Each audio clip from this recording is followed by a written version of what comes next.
found out what it was. It's my stress, that's for sure. I never wanted to run away. I was very motivated. Then what is this feeling? Who would I ask? I've been patient, but it was bearable. I've had the gray haze for a long time, though. I never found out what it was. I taste like vegetables I don't like. The town is like me, and everyone's voice. Only I'm not there, just watching from afar. I can go home, cause I'm afraid something will change. Me without me, I'm the one to blame.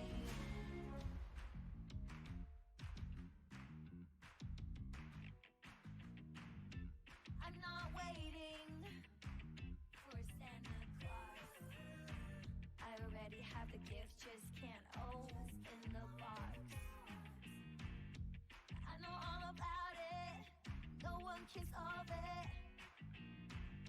Unless I decide to do something about it. It's not even a case. I've been patient, but it was bearable. I've had the gray haze for a long time, though. I never found out what it was. I hate the alarm clock I chose. The town is like me, and everyone's voice. Only I'm not there, just watching from afar. I can go home, because I'm afraid something will change. Me without me, I'm the one to blame.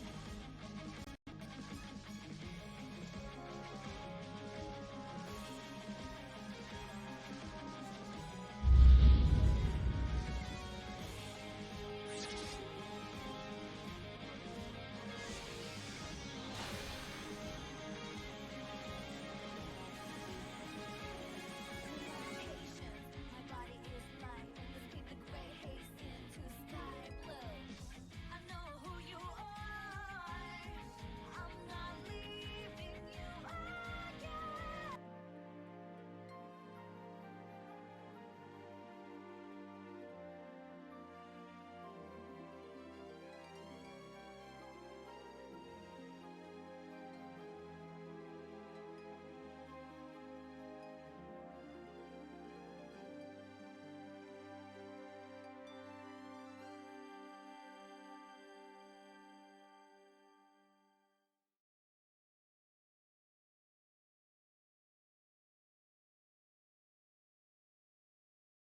I'm gonna go to push to talk now. Hello, everybody.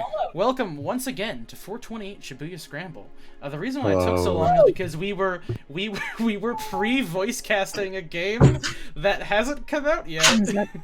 Will not come out until like next year, so look forward to it. Yep. Mm-hmm. Also, they're kind of waiting on me to to join in, and I was about to, and then I bumblefucked for like 5 minutes in front of the computer, and then I said, "Fuck it, I'm just gonna do that while in the VC," and then I joined. But yeah, look forward to Process of Elimination. This game was literally announced today. It looked really cool, and I have zero self-control. So yeah, look forward to that at some point in 2013. I'm sorry, 2023. I wish. 2014? Oh shit, bro. I said 2013. Oh gosh. Look, I'm just saying, if I had a chance to go back to 2013, I'd definitely do some things differently. You know, it really hits the fact that, you know, letting that sink in, that was 9 years ago. Holy shit. Anyways, enough feeling old, because we're gonna feel, something? Yeah, Deltarune came out in 2002. Did you know that 1983 was 70 years ago? No way! Did you know that the PS2 is 22 years old? That one's real, by the way. Did you know the 3DS is surprisingly easy to mod? So let's see, I think we hadn't hit a wall yet with your character, Sim, so I think we'll just go back into whatever the fuck was going on with him. After a time, Osawa could feel himself growing calmer. He took a nice, deep breath. Oh yeah, that's right. Do you want to banish your nerves completely, or should you just dial up the guy? Like, you're calling the CEO of the company about the virus shit. Did we pick B? 'Cause Oh that yeah, one's that's right. great. That Yeah, one we was picked grayed B. Oh yeah, so I guess you're just gonna banish your nerves, I guess. First, he took a nice deep breath, and then he closed his eyes and tried to banish his nerves completely. Inclining his head toward the music, he could feel the melody pervade his body. He could scarcely believe that there had been a time when he hadn't cared about music. Surely something that had such a strong effect on the body and mind alike also conveyed a deeper meaning. Osawa let the positive energy flow through him, buoying his spirits. At last, when his mood had sufficiently calmed under the music's influence, Osawa reached for the handset.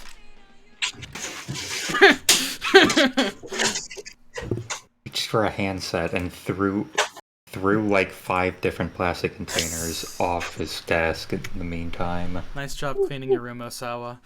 The study door opened and a stolid-faced man appeared in the doorway. I asked for his voice in this guy. I beg your pardon, Mr. Osawa. Would you mind coming to the living room for a moment?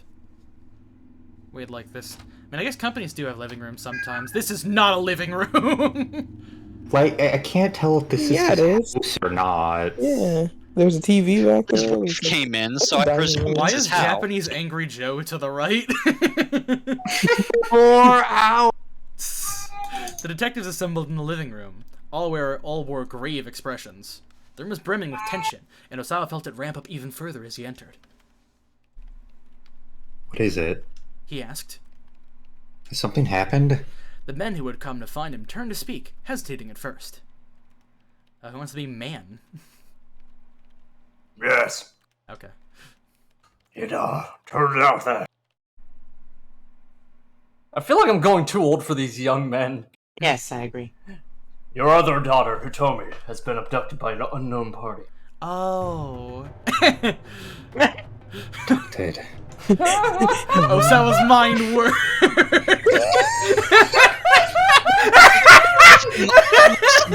Pushing to way too intense. trying not to laugh. I'm trying not to laugh. He looks too much like Fucking image of like You can Mr. see- Incredible. You can see every bit of liquid in his eyes. What are you talking about? Priya's the one who's been abducted. No, sir, you don't understand. Oh, wait. Is that you or is that me? So that's man. That's man. No, sir, you don't understand. I'm saying that Hitomi has also been abducted, in addition to Maria. Damn, how do you get both your kids hijacked? Oh bro? no, they think that she got kidnapped because AC's character pulled her aside and Oh, took yeah, her into that's a bar. Right. Yeah. Okay. Never mind. Don't be ridiculous. The night before, his daughter Maria gets kidnapped, and this morning his other daughter Hitomi gets carried off when she goes to deliver the ransom. He'd never heard anything more outrageous in his life. We're sorry, sir. A detective was with her, but... Oh, I've never Went seen on to such bullshit explain before. Hitomi. The police never seen such bullshit before, yeah. The police went on to explain that Hitomi had somehow managed to end up all by herself, and while she was alone, several individuals had forced her into a car and driven off. Wait, what? Osawa could barely comprehend what they were saying. His mind was in a fog. The detective's words seemed to grow quieter and quieter. Osawa's strength drained from his body.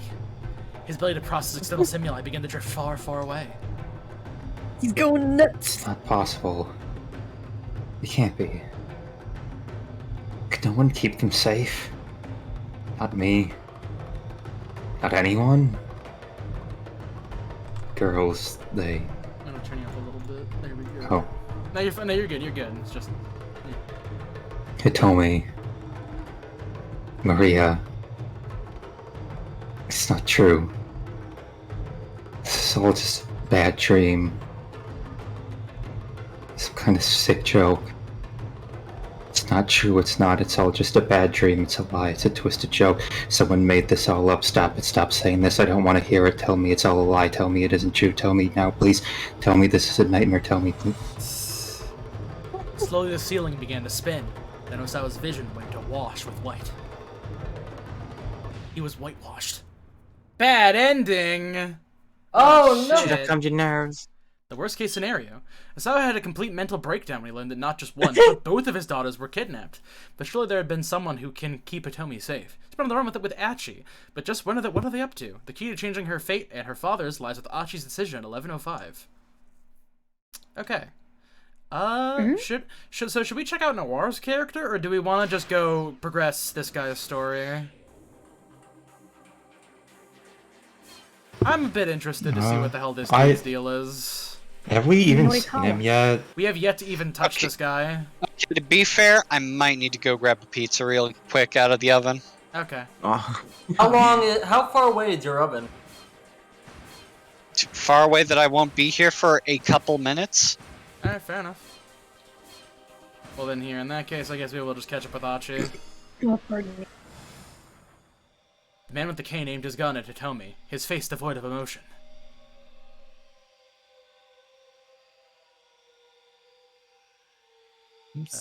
Please. The girl said, trembling. That's you. That's you. No, no suppression. Why are you doing this? But the man did not reply. Quickly, Ashi stepped in between Hitomi and the gun, spreading his arms wide. Stop! He Stop. said in English, one of the few English words he knew.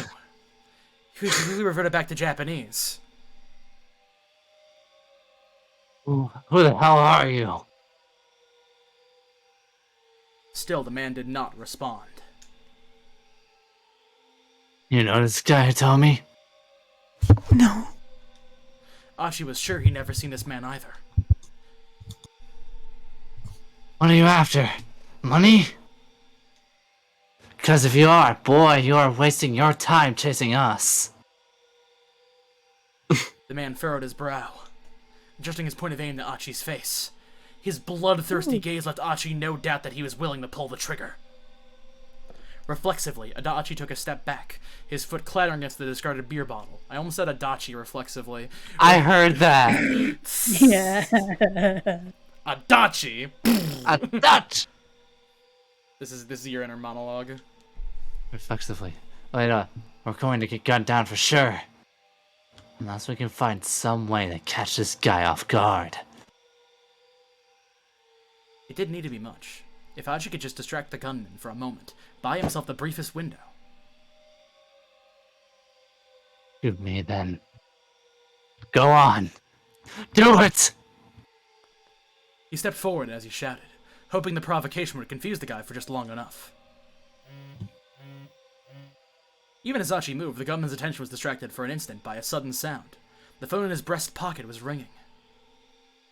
Seeing his chance, Achi... Oh boy. I feel like... So here's the... Because, I feel like running away gives him the biggest margin of error for being shot at. The beer bottle's... Yeah. The beer bottle has the best chance of hitting him, but also it's telegraphed enough to where he might be able to gun him down. I think this is the most immediate possible change, because he can just lunge, he could probably just get the guy. But then he's open up to the chance of getting shot again, because he could just fucking gun him down while he's on him.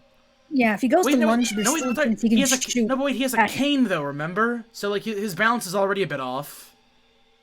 Well, I mean, no matter what, we're gonna see what the hell the chance is. So I think we should. Worst case scenario, we go back. Yeah, let's just try lunging at him. Seeing his chance, Achi lunged forward in an attempt to wrest the guy away. Oh, he reached out with both hands and knocked it to the floor. The man's grip on the weapon was stronger than he expected. However, as he shoved Achi away with surprising force. Okay, this must be the correct answer. The gunman's posture radiated ferocious determination. His eyes, though, were like a dead man's, wide and hollow. It was unsettling, to say the least. Who the heck is this guy? Hitomi! Achi shouted. Get out of here now! But Hitomi was rooted in place with terror. Run! Snapping out of it at last, she bolted for the door. She paused in the doorway to look back at him.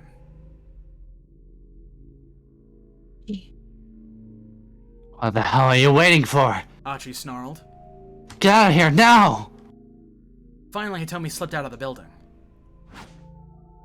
At some point, the assassin had managed to snatch up a beer bottle in his free hand. Ah, shit. Uh-oh. I tried to do it, but he was a hair too slow. The makeshift weapon caught him in the left ear. He staggered, his head spinning, barely able to tell which way was up. His vision dimmed, but still he refused to yield.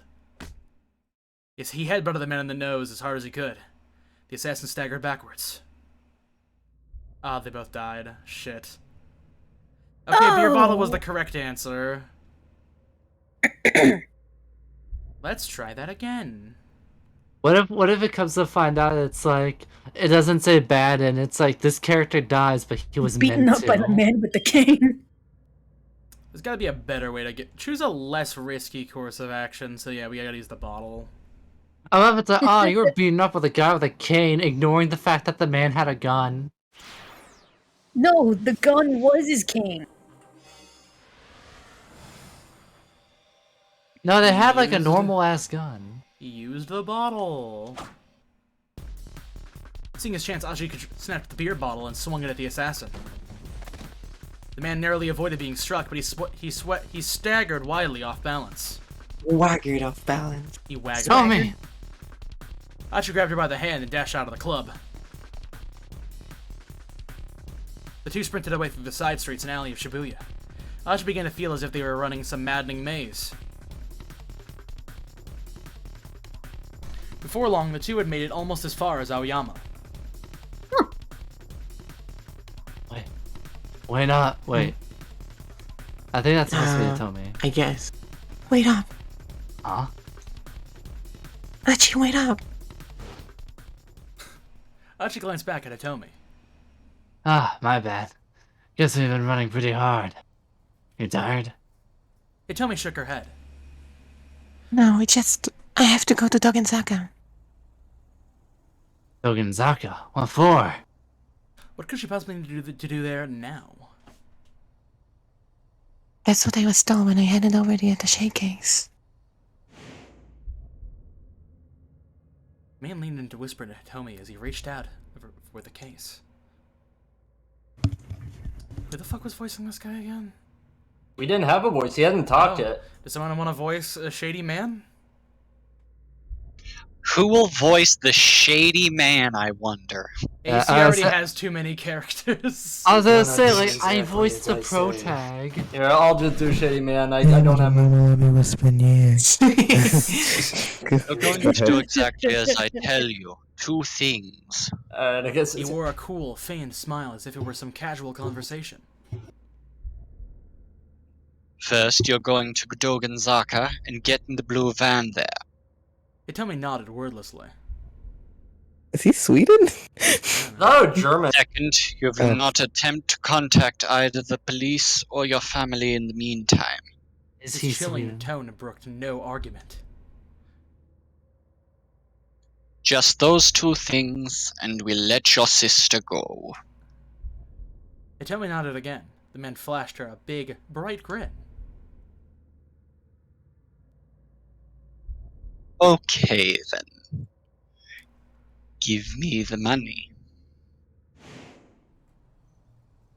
Be remember to have this exact reaction the next time AC flubs his words. Fuck off, AC. We had Steins filled, so which was a flub on my end. That was a pretty good flub, though. Yeah. You almost said Steins Gate. You almost said Steins Gate for a second there, man. Well, I accidentally said the right thing. Anyway, a blue van in Dogenzaka, huh? Achi muttered. So that's why you said the police were a no-go. Yes, exactly. Hitomi's voice betrayed her desperation. I wonder if your sister's in that van then. If she is, then we gotta hurry. The issue lay in how to get to Dogenzaka. They could probably avoid their pursuer if they kept this to the streets. Only the locals usually knew about it. That meant staying off the more well-trafficked routes like Roppongi Dori, or the stretch between Miyamasuzaka and the station. The side roads south of the station were their best bet. It was going to be a long detour. You got it. Alright, come on. Turning, Achi headed back the way they'd come. After a moment's confusion, Hitomi followed. Achi? There was a note of worry. Oh no, that's you. There was a note of worry in her voice. Achi. Yeah, don't sweat, sorry. I actually live in Dogenzaka. We're heading right back to my old neighborhood. Hitomi bowed her head. Thank you so much. Hey, it's no problem. I had to head home anyway. Achi gave her a grin, and she cracked a tiny smile of her own. Oh, crime men appear! Hey, you two. Is this the same crime men from before, though? Different crime men. Hey, These you are two. There's so many crime men. Are these not the crime men who Yeah, the beat up other- the diet drink guy? Yeah. Oh, Yeah, these the are the other- these are the guys. Yeah. Are these the Sure, same? I remember one of Yeah, the I crime think men so, having yeah. an afro. I remember the very loud shirt. Mm-hmm. Yeah, Achi so looked this around. isn't me and B. This is a different. Yeah. A pair of Ooh, men boy. approached from across the street. There's something shitty looking about them. Achi's protective instincts kicked in, and he stepped in front of Hitomi. If these guys meant trouble, he wanted to be ready. We just want to ask you something. The younger of the two men drew in closer, a sharp gleam in his eyes. Achi Which braced is the himself. Guess what? You know where the Nokane building is? The man held up a flyer. It was for some sort of health food sales demo. Oh, Come on, man, the Nokane building. You know where it is or not? Oh, so it is them. Achi knew the name. Wasn't that one of the buildings on Center Guy? That was near Dogenzaka, the same direction he was going. I think we already know the answer of this. Yeah. The answer is no. Yeah. I like the thought of these two following Hitomi and me. Achi pointed them in the opposite direction from Center Guy. Pretty sure it's that way. He said.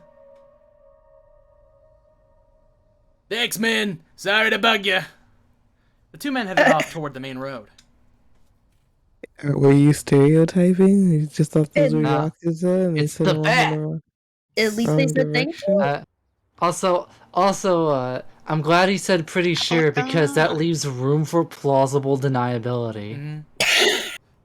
Achi and Hitomi hurried onward, followed the sparsely trafficked side streets towards Dogenzaka. I don't think I even knew this part of Shibuya was here. Wait, that's Hitomi. That's Hitomi. I don't think I even knew this part of Shibuya was here. Hitomi said as she looked around. Yeah, a lot of people don't know. I used to mess around in this neighborhood when I was a kid. They said the area was a mishmash of run-down residences and office buildings. Almost nobody ever comes here unless they live or work on one of these streets. And check it out over there, our first-hand glimpse of the Shibuya River. Who cares? Hey. We need to read the full paragraph on the Shibuya River. It's important to the lore. Hey, you always lived in Shibuya, Achi? Yeah, born and raised. Achi bent down to pick up a piece of trash from the roadside. That's why I do this. This pisses me off to see folks make a mess of this place. Use a trash bin. He picked up another piece of trash and then ate it. Stop eating garbage! I don't have a day job, so I just pick up garbage every day. Man, what am I even doing? Cleanup even matters right now. Hey, taking care of the environment's always important, Achi. Keep that grind up. Keep being the took best a long, bro, Achi. hard look at his face. The whole time, Noir. What? He demanded. What is it? You're a strange one, Achi. That's so? She was right, of course. It was sort of strange, collecting trash every day. You instead were of the getting strange job. He had his reasons for it, but they weren't important right now. Now the important thing was getting Hitomi to Dogenzaka. Come on. He murmured. You see, it was during a monsoon, and a piece of trash flew in Mom's mouth and killed her. Because trash killed my grandma, okay? A sudden angry... His grandma was a seagull. A sudden angry shout broke the silence as they hurried along. Random man? Woman? I don't know. Watch, it's gonna be those two guys that you just... I'm holding it back. Yeah. Hold it right there. Achi and Hitomi stopped, but the shout wasn't directed at them. Yeah. Oh, What? okay, sure. There was a little group of thuggish-looking men that were having some kind of argument. The man who was shouting had grabbed one of the others by the neck. Idiots! You got the gall to call yourselves SOS. Brigade? The Studs of Shibuya! Wait, founded by Achi?! Okay, one sec. I gotta. Yeah, Susumu, but really quick. the other men standing around looked distinctly uncomfortable. Takes money to run an organization. Wait, who is talking right now? I guess it's the one he's like holding up or something? I think that's other guy. No, I know, and since it's not like you're Achi or nothing, I thought you could maybe spare some help on that front, boss. The top dog. He told me looked at Achi when the stranger spoke his name. He smiled awkwardly, then turned back to the altercation. Shut your mouth. How dare you say Achi's name in my presence? Hey, Achi called out. what was that about me? As soon as they saw him, the other men went pale. Achi kept his tone casual as he strolled up to the ground. Out of where? It's assuming you can't just give a guy a beatdown in broad daylight. To mess someone up super bad, usually with punches and kicks. Yes, we need to let the audience know what a beatdown is. Don't want to shock the upstanding people of our fair city. Achi, Susumu glared. can we drop the pleasantries? Alright. Achi replied with a hint of a cynic. I'm sorry, because we fucking bothered to read that. I'm thinking of the fucking video again from the goddamn from the goddamn informational shit. Nah, we're not gonna do it though. All right, go ahead, go. You got it, Susumu. I have to point out that we're not on a first-name basis. If that Susumu turned and stalked away. His buddies followed suit, leaving Achi and Hitomi alone again. Did you know this guy? Hitomi asked. She obviously knew that guy. His name's Susumu Nishizawa. Yeah, I know him. Or I thought I did. We used to be friends way back. Me and those guys were all part of the same crew. I bailed a little while ago. Found out they were littering. Achi fell silent. To his great relief, Hitomi didn't pry further.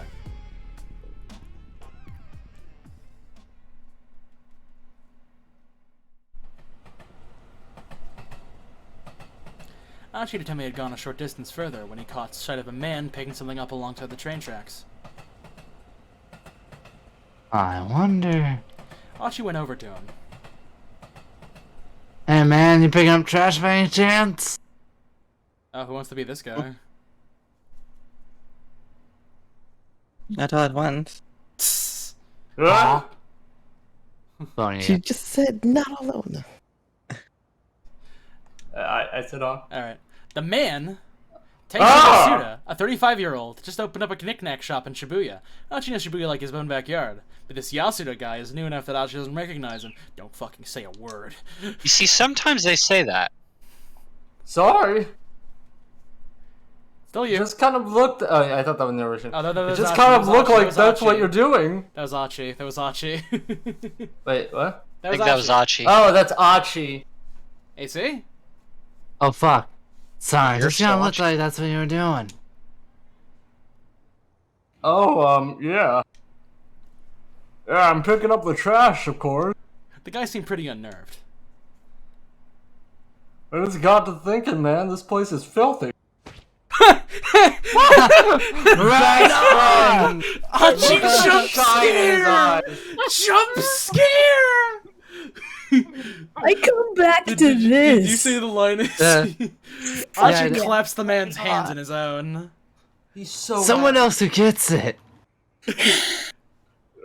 They do? Oh, wait, I think that they do is Hitomi. Oh, yeah, that's it.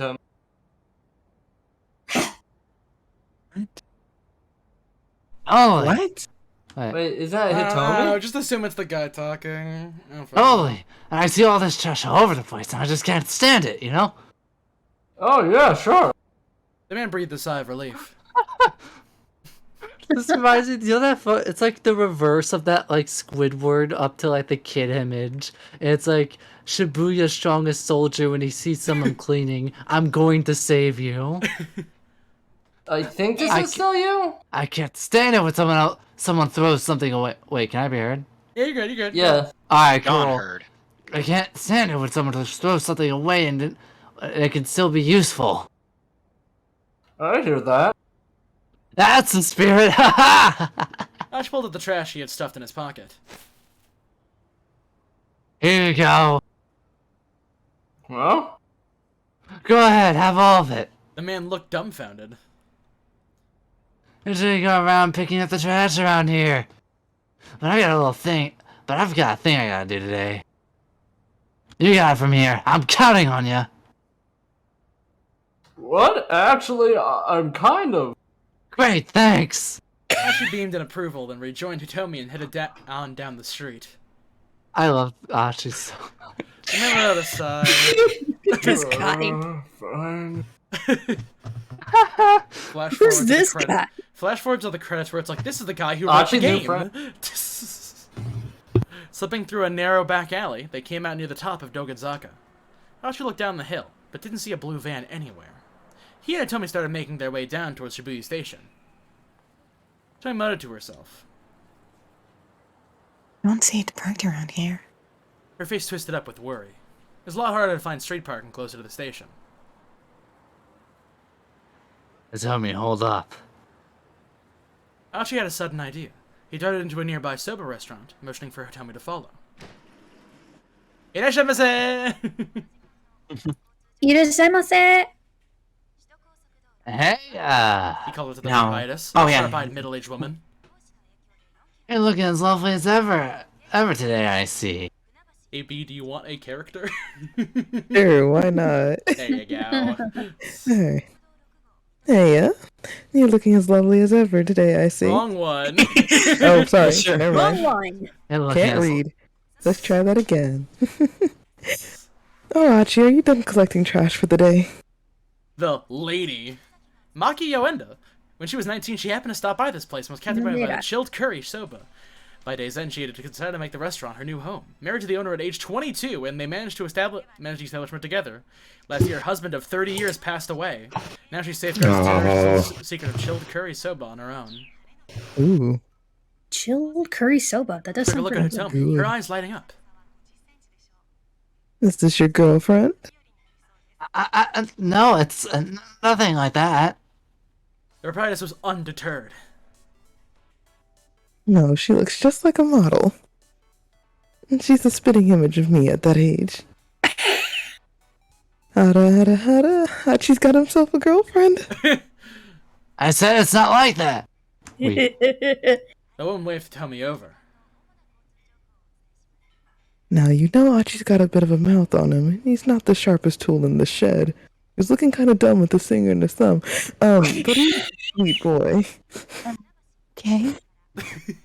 Hitomi forced a polite smile to her face. He'll try to deny it, but don't you listen.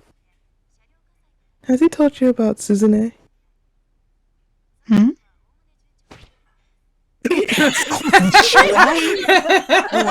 Why are all these noises so wet?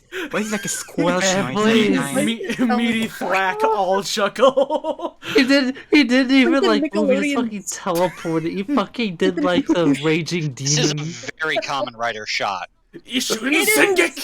Some have Kamen Rider energy. Oh my Damn. god. Man, please. Achi jumped onto the conversation. You gotta hear me out. Whatever's the matter, I'm just trying to talk up your good points. Have you seen a van parked around here? A van? Let me think. Yes, come to think of it, there was. A blue one. She added confidently. Hitomi leaned forward. Sit down. She asked. Well, I'm not really sure.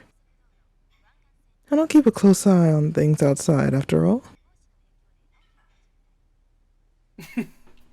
Hitomi slumped. Slumping sounds. I see. I know it doesn't look it, but I've been quite busy today. The man who makes my noodles came by earlier to settle accounts, and we fought and fought over it. Oh, did you have the voice acting on purpose? No. There's no voice acting. It's just a background track. Oh, Why wow. is this shot slowly panning? Is it? Kubrick stare. Yeah, It's a bit of a look at the edge. delusion. Look at the edge. Oh my It's an god, illusion, okay. man. Holy shit. No head for not finances, moving. that one. That's his problem, honestly.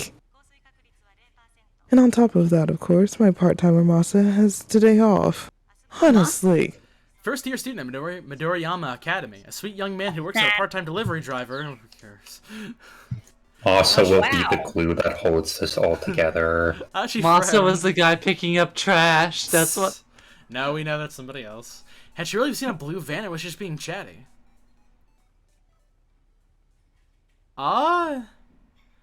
I think. Well, so it's like we're trying to deter fucking Hitomi away from the van.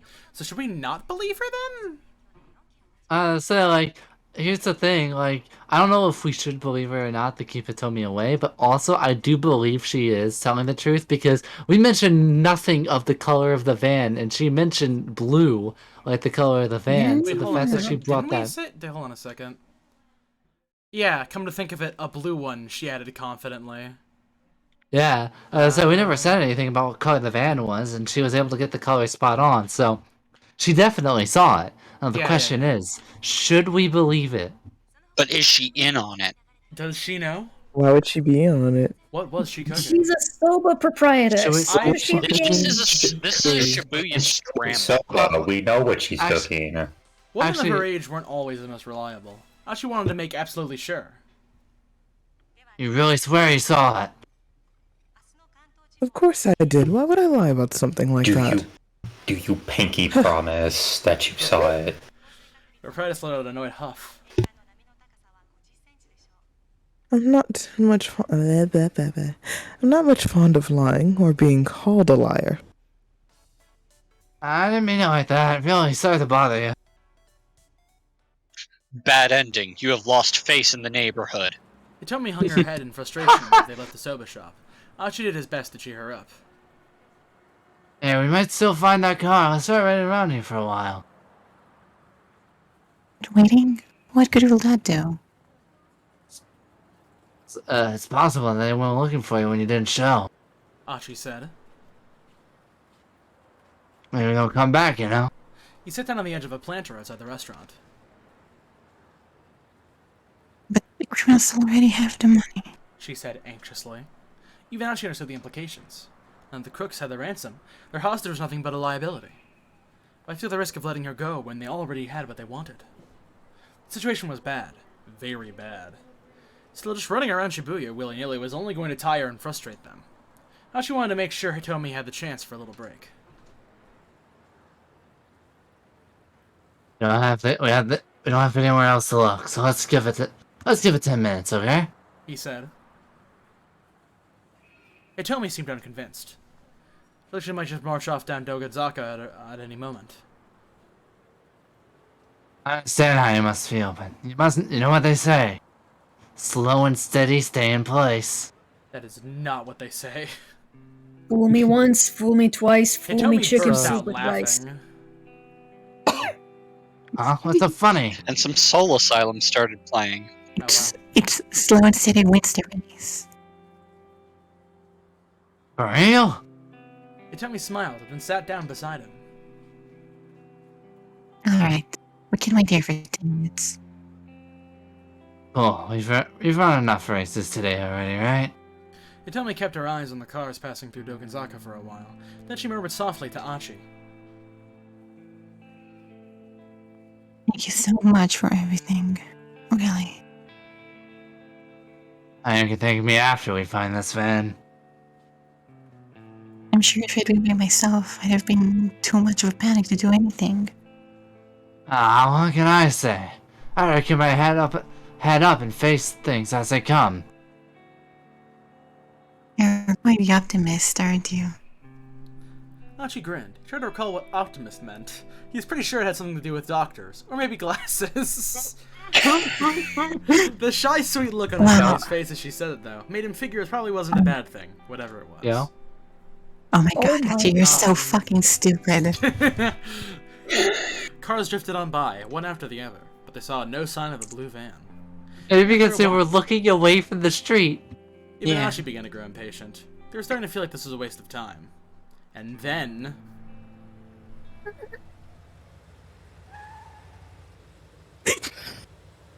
Tell me, look. There it was. Oh shit. Keep out. Okay. Oh. I'm not gonna lie, that This is, guitar started playing and I was just thinking about Wonderwall. Oh, this is other shit like that. So let's see then. Osawa's still undetermined. We saved Tama, so we could go back to that. Or do we want to go back? I could do Kano, or we can check out fucking Minoru I could get the Kawa. pizza finally. Holy shit. Hey, there, go get your pizza. Damn, everybody's getting pizza. Maybe. Shit. Oh no, I got my pizza. I'm good now. I don't want pizza so bad. I know what I the actually had enchiladas for dinner. I should probably get my chicken. The Super Cub 90. Must have produced by Honda with an 85cc engine. And raced on Route 426 towards Shibuya. Hey, that's not the right one. Sorry, it's 246, not 426. The speedometer remained at a steady kph. Pumping the gas harder was no use. This is as fast as the bike would go. Yeah. Minoru Kawa shouted as he sped along. Not letting you die. He jerked the handlebars and flew past the truck on the inside. The driver scowled as he shot by. You maniac! You're trying to get yourself killed! Just the opposite. I'm saving lives. Whoa. Yeah, like sorry, Mike is yeah, your really noise going is out kind on of you, shitting man. yourself right now. At the worst possible time. Is that any better? Yes. Oh, yes. The distant cousin of Midori Kawa. The stoplight ahead turned red, cutting him off at the intersection. Come on. Whoa! Doing it again. He had no choice but to slam on the brakes. His agitation boiled over as he waited for the signal to change again. How long's this thing gonna stay red? Hurry up already! He brought the bike right up to the very edge of the line, keeping the engine revved up like a dragster, ready to peel out. Not on time is not in my dictionary. The light turned red. Then Minori Kawa's own light turned green at last. He hit the accelerator as hard as he could. His engine died with a sputter. Huh? Come on, what the hell? Car horns blared angrily behind him. In a fury, he pulled the bike over to the side of the road, which he was already at. This is like some Common Rider shit. No matter what he did, the engine refused to turn over. Was the problem with the spark plug or maybe the battery? Whatever it was, he didn't have the time to figure it out now. With tears in his eyes, he left the bike, his companion of 10 years, abandoned on the roadside. Oh. About to break into a run when he saw a taxi dead ahead letting out a passenger. He hurried to hop into the cab. Just head for Shibuya Station. I'll let you know exactly where once we get closer. The taxi driver nodded coolly. Yes, sir. Cool. 10 minutes. Hmm? I need you to get me there in 10 minutes. I don't know how to tell you this traffic, sir. The driver grinned. I'm afraid getting there in 10 minutes is a bit... 15 then. Sir, that's still... Look, that's all the time I can afford. Assuming traffic conditions cooperate, sir, then maybe. I can't make any promises. Minori Kawa looked at the driver's ID, photo above the fare meter. His name was Hachiro Kimizuka. He was a middle-aged fellow, looked a little rough around the edges. Mr. Kimizuka, I chose you for this. You can do it. Owes me. Sir, I'm pretty certain we met by chance. Okay, sure. I suppose you could phrase it that way. Anyhow, can we get going? Why does this bitch come with a Johnny Test whip crack sound effect? Because he's fat. Alright. I'll see what I can do. Taxi pulled away at a decent clip. Oh, shit. Oh. Yeah! Gas, gas, gas. I'm gonna step on the gas. Minori Kawa's frantic journey had started 20 minutes earlier. He'd been at home working on an interview piece. He clucked his tongue in annoyance at the ringing phone, broke his train of thought. Why'd someone always call right when words were flowing? If he didn't keep getting interrupted, he probably could wrap this piece up in no time. Be quiet. He pointed to the telephone as he yelled. I'm writing here. I feel very called out. But his shouting did nothing to silence the ringing. He didn't have much choice but to pick it up. Minori Kawa speaking. There was no response. Hello? He hesitated, ready to hang up. Was this a prank call? It's me. It's Toyama. It was Teru Toyama, the president of Heaven Publishing. The Invincible Journalist, something about a Nobel Prize, non-fiction prize. Oh, it's like a tabloid thing. Okay. What do you want? If this is about work, I'm already booked pretty full. I'm very fond of that gigantic book at the very back on this fucking wall, but I'm terrified of saying that live on Twitch. It just says mega file. No, it doesn't. No, that's an N. He'd taken work It's from the mega chin. There you go. What? Several occasions, but the pay was hardly competitive. Lately, he'd been turning them down a lot, so we hadn't heard from Toyama in a while. No, this isn't work-related. Then what do you want? I'm kind of pressed for time here, working on some copy. Minori was no mood to beat around the bush. Like every conversation he had with Toyama went like this. Ah, you're busy. That's good. Busy is good when you're a freelancer. Toyama sounded unusually sympathetic. Minori found it off-putting. I hear sales have been pretty good on your end, he said cautiously. With this month's 4-star general gossip and all. 4-star general gossip. Thank you for this informative pamphlet. A magazine focused on the private lives of celebrities and politicians. Most of the articles found in the pages are random nonsense, but one of every 100 or so contains an actual major scoop. It was a monthly magazine, Heaven Publishing's flagship publication. Had a small circulation and for the most part flew under the radar, but once in a while they'd land some big scoop and sell like crazy. This month's edition had come with a free scratch card, a gimmick that had moved 100,000 copies with ease. 5 winning symbols in a row wins 100,000 yen, was it? Minori asked. A weak, moist sound came through the receiver. Baffled, Minori listened more closely. It came again, then again. It kind of sounded like it sounded like sobbing. Mr. Toyama, are you crying? Then a soft sob, and then another. What's going on? Where are you? Minori asked. At the office, Toyama managed. He let another mewling whimper. What's the matter?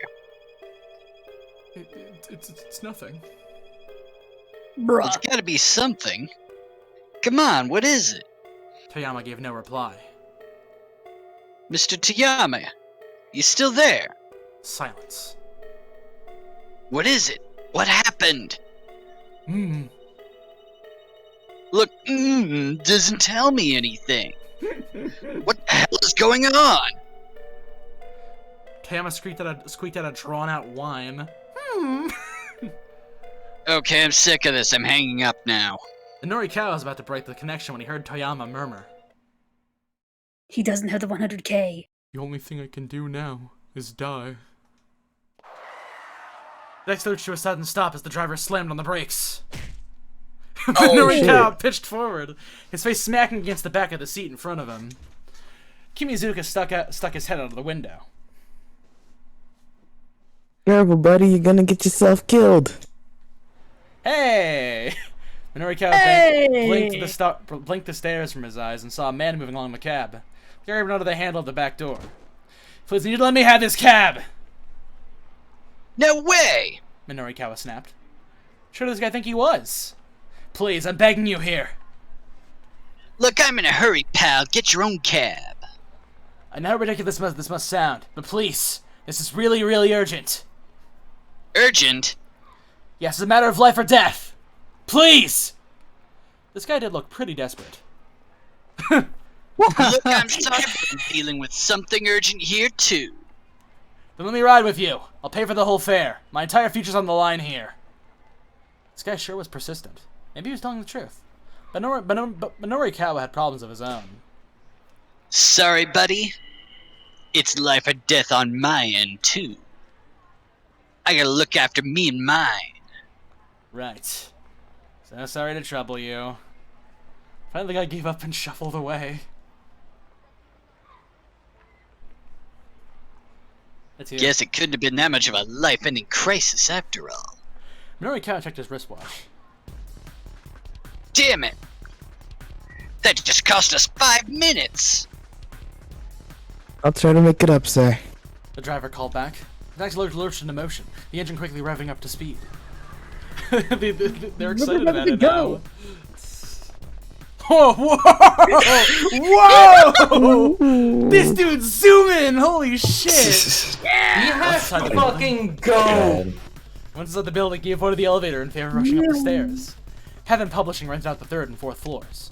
In all likelihood, Toriyama would be at the editing department of the 4-star General Gossip on the 4th floor. When he got there, however, the door was locked. Mr. Toyama! Hey, Mr. Toyama! He shouted and banged, but there was no reply. Something was seriously wrong. Norikawa took a deep breath and then kicked the door in. Yeah! Whoa! The sight as he stepped into the office filled him with horror. Is it a room of death? Oh, graphing. Norikawa hid the sides of his head. I'm too late. Oh, I have to make a decision. Oh no! If only I'd gotten here a little sooner.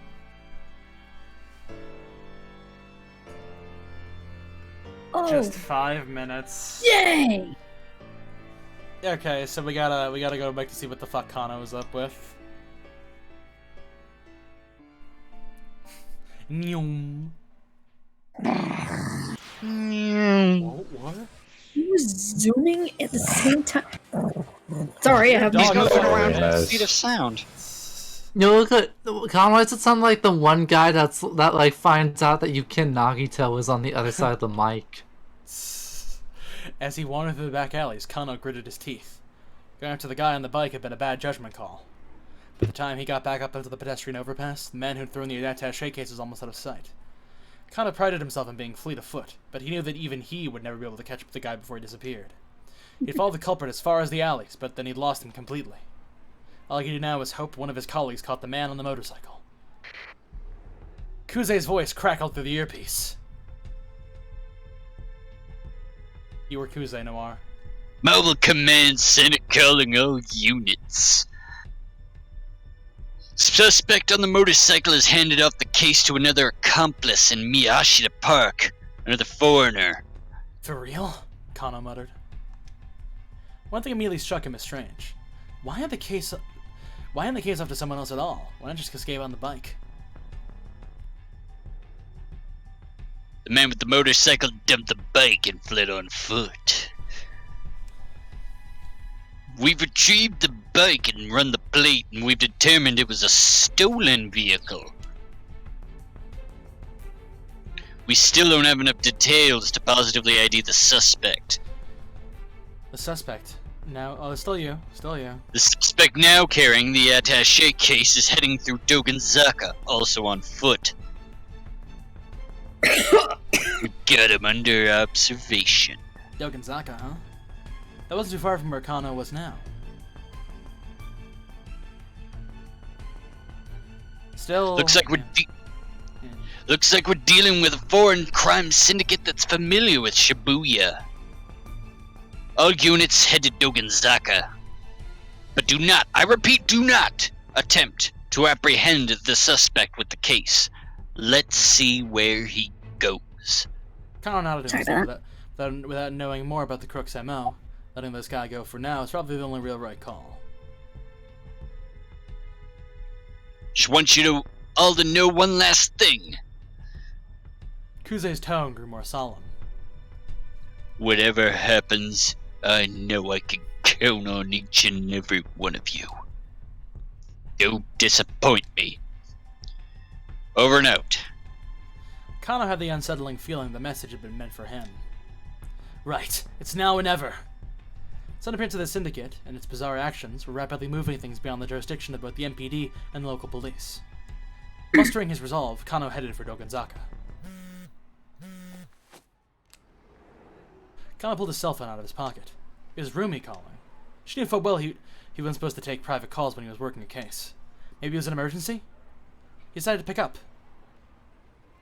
Mush mush. Rumi? I could do it. Yeah, if you want to, go ahead. I'm sorry. Are you in the middle of something right now? Kind of. Is this an emergency? Well, yeah. So, I'm in Shibuya right now, and... Shibuya? Why should it be in Shibuya now, of all times? So, my father came down from Nagano all of a sudden. What? Rumi's father, Shizuo, had been staunchly opposed to the two of them getting married. Kano visited his house many times, but the man had never even deigned to meet him. Yeah, he told me to tell you he wants to meet with you. What? Now? Kano blurted the words out with more alarm than he'd intended. I told him you were busy working, but he said he'd wait. This can't be happening, Kano whispered to himself. I'm sorry, I know he can be demanding. That's not the issue. Her dad offering to wait made it harder for him to refuse. Alright, Kano said. I'll have to call you back later, okay? I really am sorry. I'll be at a cafe called Le Trek. It's by the train station. Like the Dark Souls character? Rumi hung up.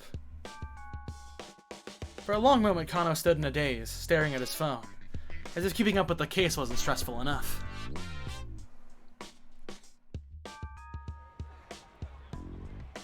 At last he stumbled into motion, but even as he scoured Dogonzaka for any sign of the criminal, his mind remained fixed on the meeting with Rumi's dad. There was no way of knowing when he'd be done with his casework today. But could he really pass up on a once-in-a-lifetime opportunity? To get her father's approval for her hand in marriage? Maybe he could slip away for just a bit. But the detective's still trailing the suspect. Taking 15 or so minutes to meet with Shizuo wouldn't be such a big deal, would it? No, I have a job to worry about. No, right now I've got a job to focus on. Kano shook his head to clear out the foolish impulses. What the hell had he been thinking? A girl's life was on the line. Marrying Rumi was more important to him than anything, but now wasn't the time. Besides, now that he thought about it, running on a critical investigation to meet with the old man probably wasn't going to score many points. Rumi's dad didn't strike him as someone who would approve of shirking one's responsibilities. Kano would just have to wrap up the kidnapping case a little ahead of schedule. Then he could have a proper sit-down with Shizuo. As he considered his plan, he caught sight of the man with the attaché case walking by.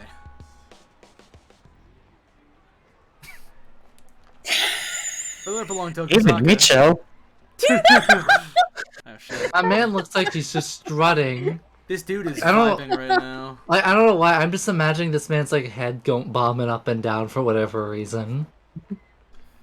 Further up along Dogonzaka, in the direction of the perp was heading, was where Yamate Dori joined Route 246. Maybe the guy was planning to meet up with a getaway car. No, wait. Hold on. If that were the plan, why would the gang have ditched the motorcycle earlier? Kano started tailing the man, racking his brain all the while. The suspect turned down a narrow side road. He wasn't heading towards Yamatedori or Route 246 at all, but back towards Shibuya Station. What in the world was going on? It's starting to feel like the crooks were just messing with the investigation team. Kana radioed Kuze on the wireless. Sir, I don't think there's any point in seeing where this guy leads us anymore. That's not your call to make. Keep watching him. Sir, this is a waste of time. The girl might be in danger if... Kana's argument was cut short as he saw the man hand off the attaché case to the end of the foreigner. Again? How many times are the criminals going to pull this trick? The detectives broke into two groups and followed both of the men. Kana followed the man with the attaché case, who eventually led him back to the area around Shibuya Station. Rumi and Shizuo should be waiting out at the nearby cafe right now. Kana tried to remember the name. That's right, it was called La Trek. Named after the 19th century French painter Henri de Toulouse-Lautrec. Great a number of works, including many posters, book illustrations. Toulouse-Lautrec. Ah, yeah, that's right. They're just like the gold guy with like the curved swords. Toulouse-Lautrec was a famous little person and artist who was very well known for his eccentric sexual paintings. I only know about him because they made a fucking joke right about out him and in say they were poor, SpongeBob. man. Also true. That's true. He kept his eye out for a place by the name as he tailed the target. Before long, he did spot the cafe. Its large plate glass window offered a view of the cozy interior. The sign in front had read Lautrec. Looked like this was the place. The man with the case was at the intersection waiting for the light to change. Kind of took the opportunity to peer inside. He spotted Rumi right away. She was facing away from him, so the man seated across from her must be her father. Kana realized he'd never even seen a picture of him. Shizuo grew organic produce up in Nagano nowadays, but until a year ago, he had been a detective with the Investigation Division. MPD Investigative Division, I'm not reading all that, Rumi looked up at her father for his distinguished police career, and always spoke quite highly of him. Kana figured that if he became a policeman, Rumi might appreciate that. It was a simple impulse that had led him to join the force. He had also figured that public servants could stay afloat even in times of recession, and that his physical training would serve him well in such a line of work. Once he was a policeman, he thought he could approach Shizuo with his head held high and ask for his blessing in marrying his daughter. But after Rumi graduated from university, Shizuo had up and retired from police work. Even Rumi didn't know why he'd made the decision. Kano had traveled to Nagano many times to ask Shizuo for permission to marry her. But the only response he ever got was, "I'm not giving my daughter to any cop." Kano had never even gotten past the intercom before his father turned him away. Years in the force had nearly made Kano lose sight of what had driven him to become a policeman in the first place. And now the chance to meet Shizuo face to face had finally come. He peered intently into the cafe. Across from Rumi sat an older man with a grim expression. Just who was this hard-faced fellow? It took a lot to rattle Kano, but this guy looked scary. Could this really be his sweet little Rumi's father? The prospect of meeting with him, and later filled Kano with sudden dread. And then he suddenly sees you out the window and you're extra fucked. The man went into JR Shibuya Station and stood before the ticket machine. He was planning on boarding the train. He remembered a popular movie about kidnapping sprang into Kano's mind. The crook had made off with the ransom money after it was tossed at the window of a train. What if this guy managed to get outside the dragnet and pull a stunt like that? Look at the subject. I gotta fucking... Hold on a second. It's gonna take a second. Okay. Looks like the suspect is going to board the train. Kano informed Kuze over the wireless. Make sure you stay on his tail. Apparently Kuze still wanted to string the perp along for a bit. We've got the lizards ready to pursue. We'll re-establish our dragnet around whatever station he gets off at. Man purchased the ticket from the machine and passed through the gate. There was no way to tell what station he bought a ticket for. But there was let's see, he was heading clockwise along the Yamanote line loop. Kano used his prepaid card and made his way through the ticket gate as well. Announcement chime signaled the imminent arrival of a train up on the platform. The man made his way up to the stairs, looking calm and composed. He showed a sign of checking for pursuers. Kano hurried after him. The man stopped at the very edge of the platform to await the train. Not ideal. There's no way for Kano to get close without sticking out like a sore thumb. The train glided up to the platform. The man gave a quick look around as he stepped aboard. Kano followed. Trains of the Yamanote line didn't stop for long, and soon they were on their way.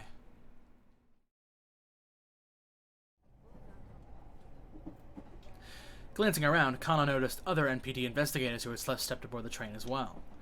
The suspect stood behind the driver's compartment, staring contemplatively at the scenery outside. The man's composure only served to rattle Kano more.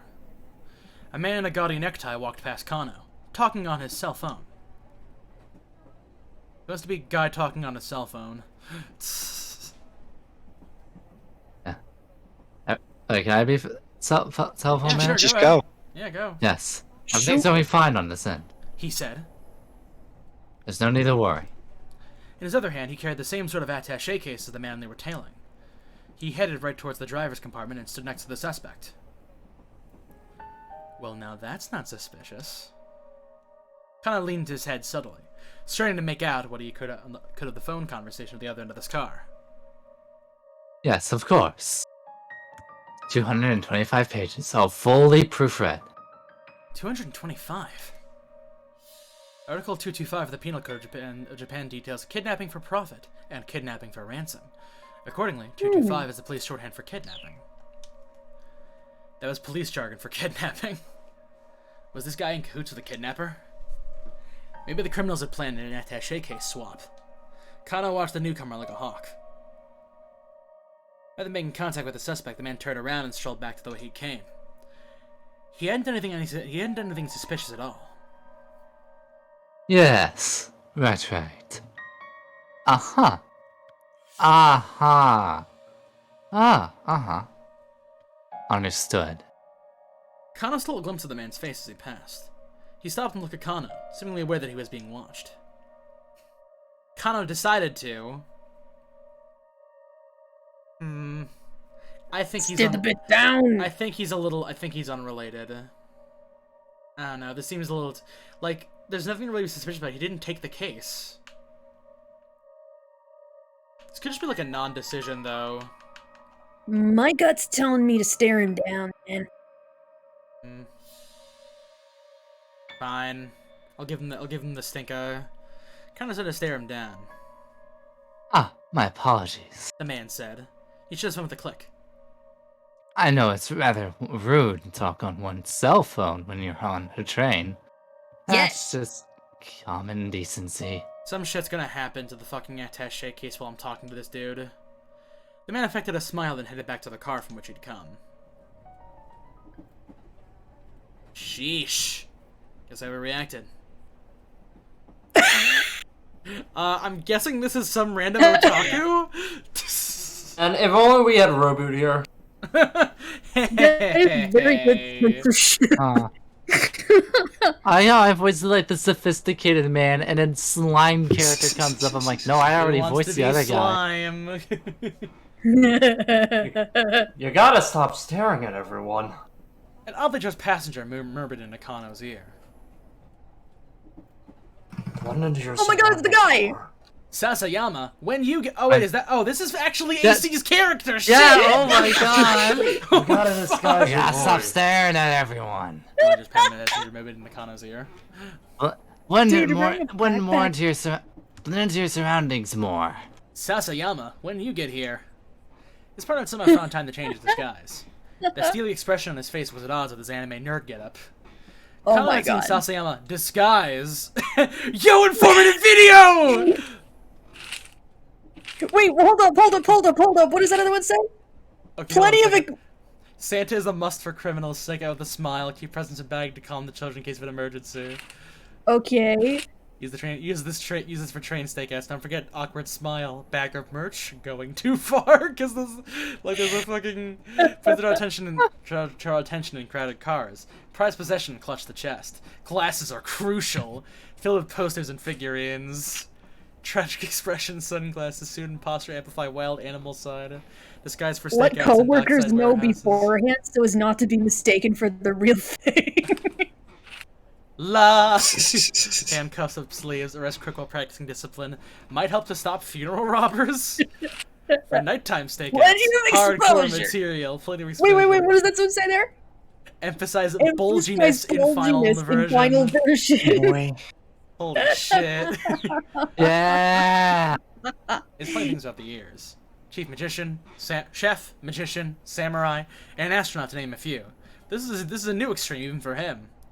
When he first joined the force, Kano had found Sasayama's costuming antics amusing, wondering whether he managed to find his outfits. Lately, his quirk had become tedious. You like the ocean? Huh? Never mind. You like jazz? Sasayama pulled a small bottle from his breast pocket. Hey! Drink this while you can. Guessing you haven't eaten. Huh? What's this? The least I can do. He handed Kano the bottle and slipped away into the next compartment. Cross-continuity of stories, yay! He pulled an all-nighter and hadn't eaten, so he was glad to have something. He took a sip. Whatever this was, it was bland. Almost didn't taste like anything. Just what had Sasayama given him? What the heck. Anything's better than nothing. He brought the bottle to his lips and chugged the contents down. He suddenly got a massive head rush. He felt a heat. A heat like a burning that spread from his insides throughout his whole body. No, that wasn't right. It was an ache. It was a ferocious ache. A burning that spread from his insides to his fingertips. And there was pain! a mumbling that spreads from his insides all the way down to his toes. Burning, aching, hurting.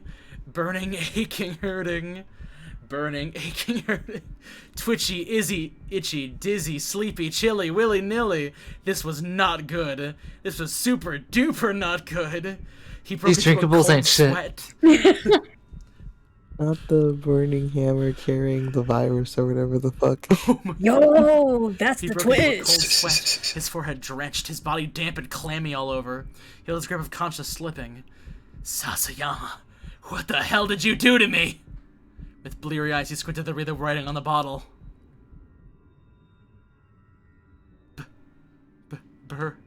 Burn? After a scant few letters, Kano blacked out. Oh my god. Did he just straight up die? Okay, don't stare at the guy. Woo-hoo. Oh wait. Well, no, is it's it... don't force Tama to don't have Tama force him to take it. Oh yeah, shit. Alright, so here, I guess we gotta go back and make a decision really quickly. Oh god.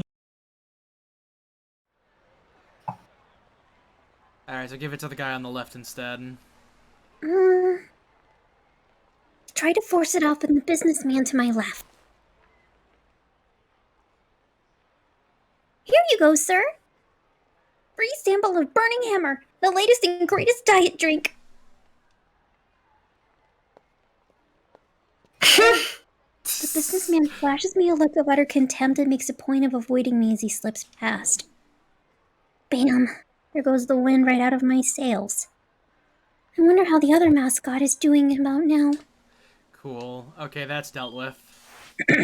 Let's go back and not drink the diet drink.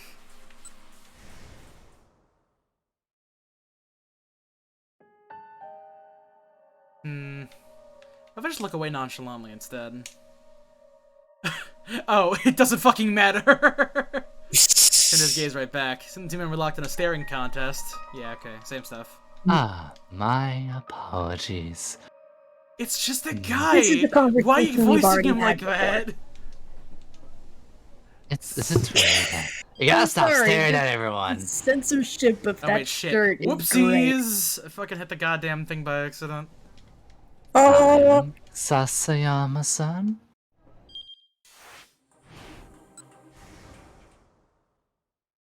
I don't get it though. AC, why are you always good at voicing scumbags? I just got the talent. I just got the grime. I was about to say the shine, and then I auto-corrected it to the grime. My man's got You inherent said it, slime not in me. his voice. Okay, so there's no way to I- easily fucking speedrun I this shit. know it's rather rude to just talk on one's cell phone. Okay, now he's just doing G-Man. Yeah. You gotta stop staring at everyone. Damn, what the fuck are you doing here, man? Shit. Why do you look like that? What are you? Okay, new dialogue. Keep your eyes peeled. Sasayama gave Kana a pat on the backside and slipped away to the next car. The suspect, meanwhile, was still staring out the window. The announcer's electronic voice filled the train compartment. Next stop. Barely. Okay, yeah, go ahead and go. Next stop, Harajuku. Next stop, Harajuku. Huh? Kana almost cried out. The suspect was moving toward the exit door. Apparently, he was only taking the train one station down the line. The train pulled into Harajuku Station. And the man got off. Every time there's a fucking visual, my mind just immediately goes back to the fucking virus dispersal video. I hate it. The detective following him, disembarked accordingly. The suspect walked along the platform and took a seat at an empty bench. Was he checking to see if he had a tail? Sticking around just on the platform, as at a station where you just got off, was pretty unusual behavior. Not wanting to arouse the man's suspicion, the investigators went from the MPD made their way down the stairs as inconspicuously as they could. Kana, however, had a sudden inspiration and went to speak to one of the station attendants. Sorry to bother you, but I think I saw someone on the train just now. To keep an eye on the man on the bench as he fed his story to the attendant. The suspect sat silently on the bench, attaché case clutched securely in his arms. He didn't really look like he was checking for a tail. Was he waiting for someone else then?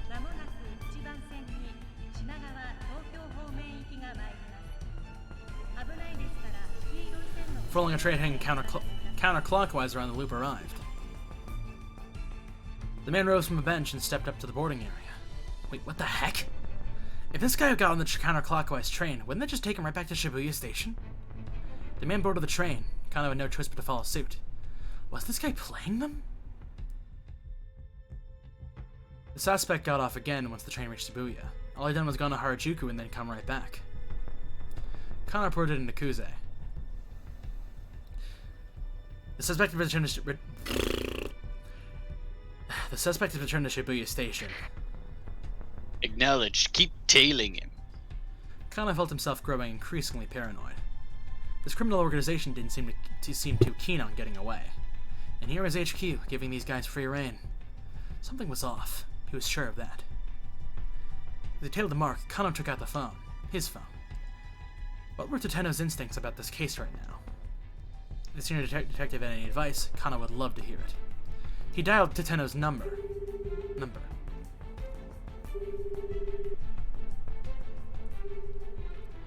line rang a few times, but nobody picked up. Probably he was too busy seeing to Hitomi's safety. Kana felt bewildered. They've been letting the suspect lead them around for over an hour now. During an abduction case, you generally didn't update the victim's family on any developments in case they tried to interfere. Kana can only imagine what the Osawa family was going through right now. After a short walk from Shibuya Station, the attaché case was handed off yet again. And the recipient was a tall, dark-skinned man. Again, the Shibuya-based task force split into two groups in order to tail both suspects. Kana stuck with the man who had the case. As the previous man had done, the newest suspect wandered around Dogenzaka for a while. Repeatedly looping around and around the same locations, but there was a weirdly roundabout way to make a series of handoffs. I don't know. Oh, just some random man. Oh. Wait, this man looks like he's about to do mad science. This is the Leland fucking Palmer. dude Sim voice in the flashback! Yeah, I was gonna say, we've seen this man. This was me. Mm-hmm. He said like Excuse me, detective. Mm-hmm. Kind of turned around at the start. Oh, hey, he said. I know you. It was Leland Palmer. The lecturer had been an eyewitness to the kidnapping. I forgot his name was Leland Palmer. I forgot It's Leland Palmer. It's just Twin Peaks. It's just Leland Palmer. Oh my god, I forgot. The man practically radiated concern. How's Maria doing? Is she alright? I'm very, worried for her. I'm very, worried for her. His Japanese is more halting now. My heart, it is with her family. Kana gave a quick look around. It didn't appear that they were being watched. I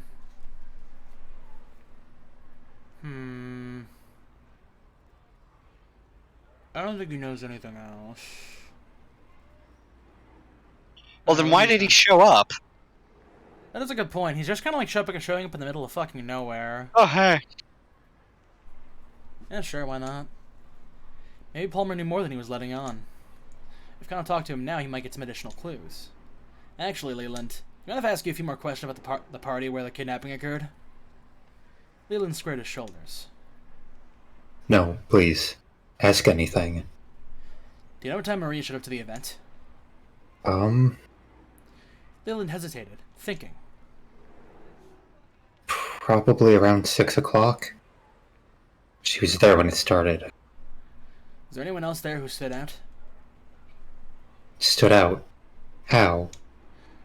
Like someone you usually wouldn't expect to see there. Leland tilted his head. No, I don't think so. Everyone there was a student Everyone there was a student from my class, including the exchange students. Not much new here, Kana thought. So I'd ask one last question. Did you happen to hear why Hitomi was running late in the first place? Oh, no. Sorry, I'm not very helpful, am I? Leland dipped his head in apology. It's alright. Thank you for your cooperation. Please, help Maria. I will. Kana parted ways with Leland and went back to tailing the suspect. But it was too late. He already lost the suspect. Okay. He pulled the phone from his pocket. It was Rumi again. It was weird that she'd called twice when she knew something he was in the middle of something important. Something happened while she was waiting at the cafe with Shizuo. Kana picked up hurriedly. What's the matter? What's the matter? You know what the matter is. Rather than Rumi's soft soprano, it was a threatening masculine voice that came over the phone. Uh-oh. Kana felt his whole body stiffen with dread. Is this my father-in-law speaking? Wait, this is the dad? I mean, I guess you're the dad now. This is the dad. Oh, damn it. Do you not want to be the dad? Father-in-law. The speaker's tone was firm and flat. No, I know, I just, Kana found himself at a loss for words. So you're dating my daughter, huh? Sir, yes, sir. Kana barely squeaked out his reply. Thinking about getting married. Yes, sir. And speaking of which, I'd love the chance to sit down with you. Have a nice, long... Then how long are you gonna keep me waiting? Hurry up and get your ass over here. Oh, how very much Kana wished he could do exactly that. Sir, I would, but... Forget it. The words came in an angry huff. You can't have her. Goodbye. What? Sir, please, wait! He's kind of cried in desperation. He heard Rumi's voice on the other end of the line.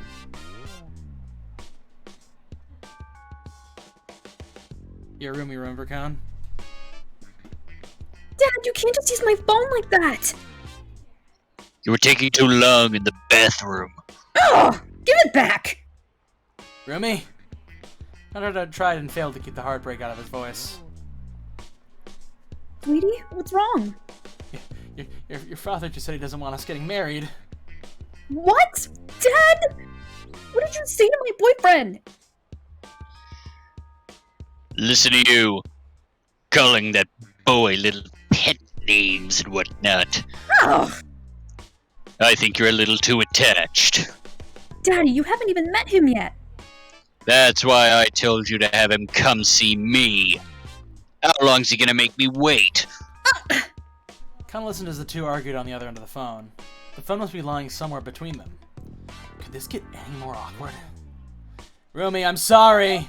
Kana shouted, apologetically into the mouthpiece. This is all my fault. Please, you don't have to fight like this. The phone clouded as Rumi scrambled to bring it to her cheek. No, I'm the one who should be sorry. Sorry for what? Oh. There's Shizuo Sorry again. for what? There's Shizuo again, grumbling in the background.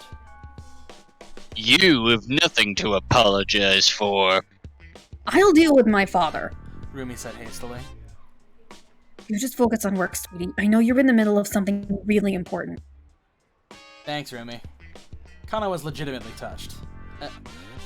I'll do my best. Kano hung up and went back to the task at hand, more determined than ever.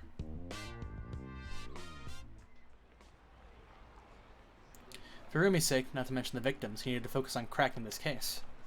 The man he was tailing was walking several meters ahead. There's no telling when Kuze might give the arrest order. Kano braced himself to spring into action the very instant the order came down.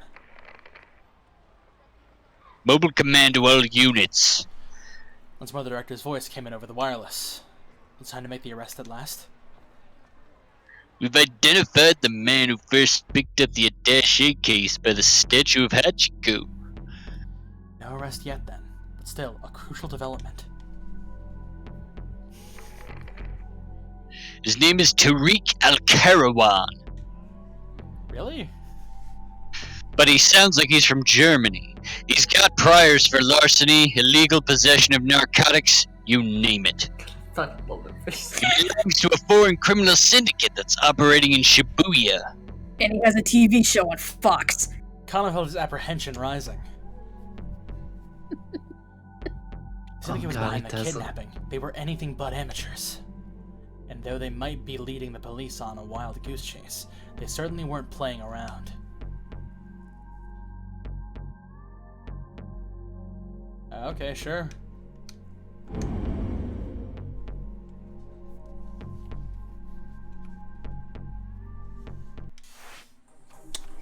Alrighty then.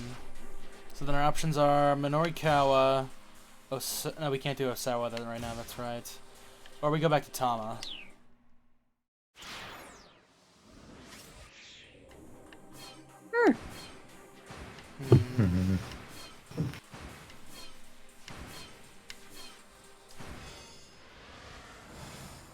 Oh, wait, Back to you, do I Colin. actually have to go all the way back here? Holy shit.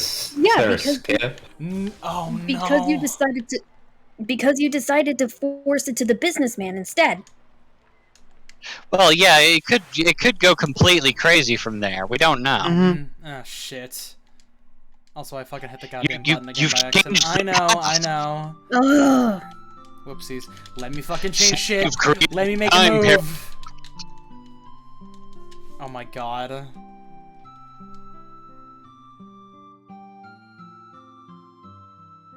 Yeah, you don't have to say anything. I just gotta fucking...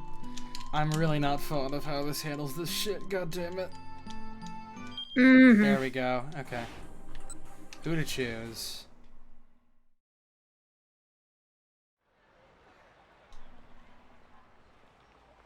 Businessman on the left. So yeah, you forced it off to the businessman. Who is this again? Tama! Oh, the man. There's just some random dude. Oh. Yeah, same thing. There's no like skip button that skips past dialogue we've already seen. Nope. It doesn't have. I am pressing every single button. There is Wow, no skip. While the visual novel older than I am has better tech than this. You joke, but you're not wrong. Is there I any? know, I Hold was on. specifically referencing Tsukihime. Here, wait. Controls. Adjust background brightness. Play off. Oh, hold for speed up. Okay.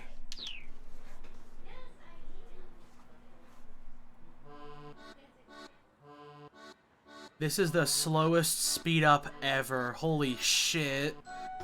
What was the other game we played with a shitty skip?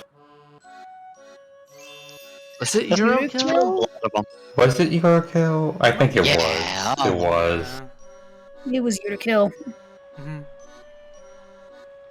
Yurki. Yuriki. Yuriki. It's the Nokane building. So how's everybody enjoying 428? I got settled with the fucking most boring character. Holy shit. I like Kano. He's a lovable oaf who's just trying to have a good time and solve that case. God. Trying to solve the case and get the girl.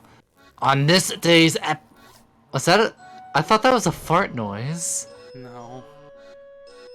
Yeah. Has anybody actually ever been inside of a mascot costume before? Thankfully, No. no. The one for our high school, the old one, apparently rumoredly smelled like kitty litter and sweat and broken dreams. Oh, Jesus. You didn't hear this from me, but I think I stuffed the guy in one. Okay, yeah, whatever. I see jokes about potential murder. Caught. Yeah, whatever.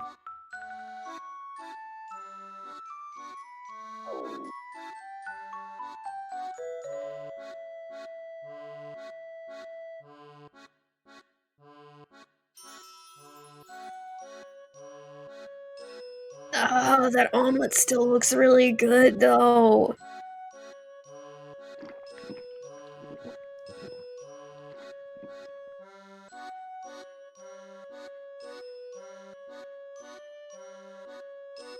So how was everybody's day? Same as usual. I got a phishing scam text. I almost fell for it. Really? Yeah, What it was said the that they were text? from some official company that is like a real company. But whenever because I had bought a bunch of stuff recently, like I thought, oh, did they? Because they said that they what's it called whenever they put a hold on your card? A hold? Yeah, it was something. It's like a freeze. Yeah, they froze the card, and I was like, oh, is it because I bought all that stuff? I'm like, I don't remember being connected to. Are these guys connected to my bank account, to my bank? So I called it.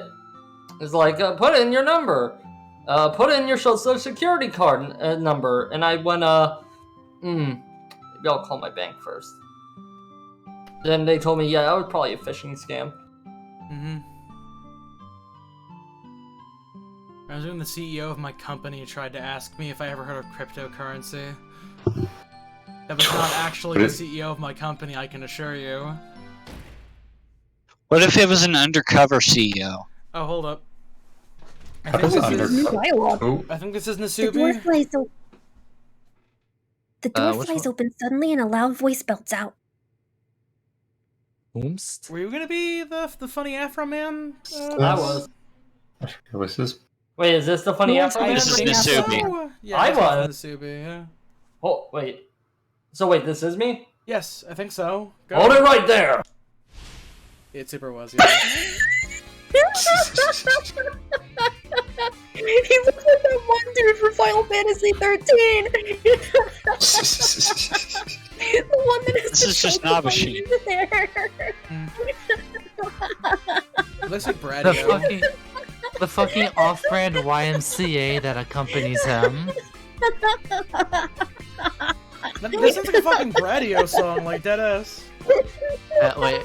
Yeah, I was say it sounds like bootleg YMCA. Young man. He's actual Keep hair. the feel down. Nice. Okay.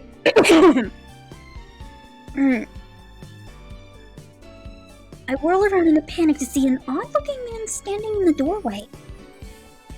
It's Junichi Yanagishita. He's the guy who hired us. I heard that, Cherry. Don't you go calling my product junk. That's disrespectful.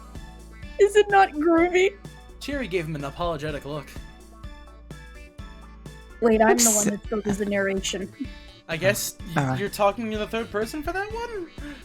No, oh, that's Cherry right, is me. Cheery. Yeah, that's right. I fucking forgot. Holy shit. Go ahead. Oops, sorry about that.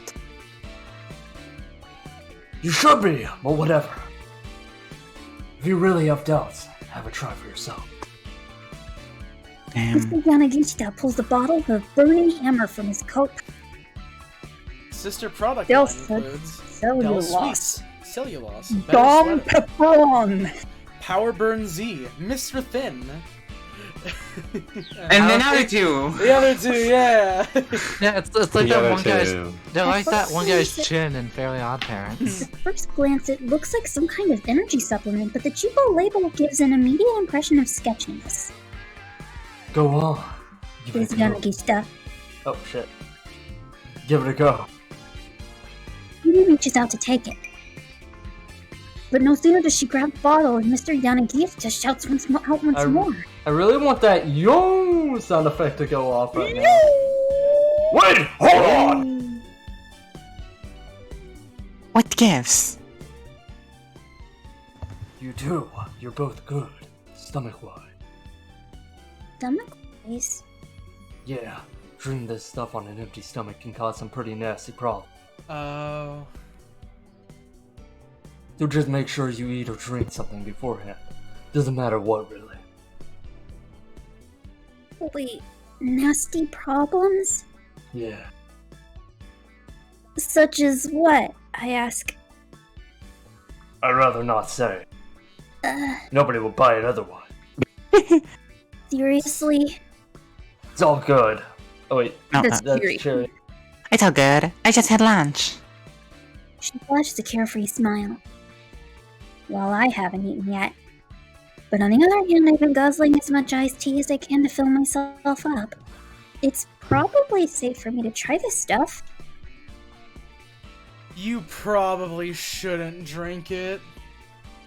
Wait, is it that gives stuff you that gives you visions. visions or something? Your suit might become smelly if you drink it.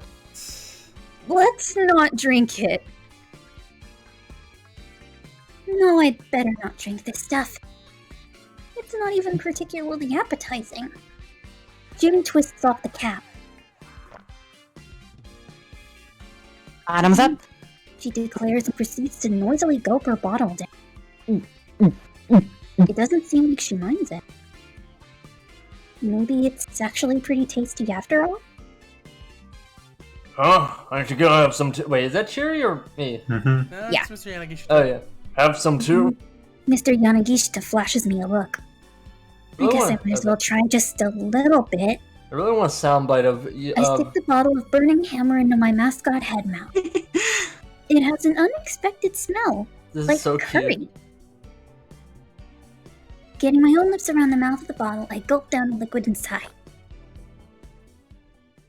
Huh?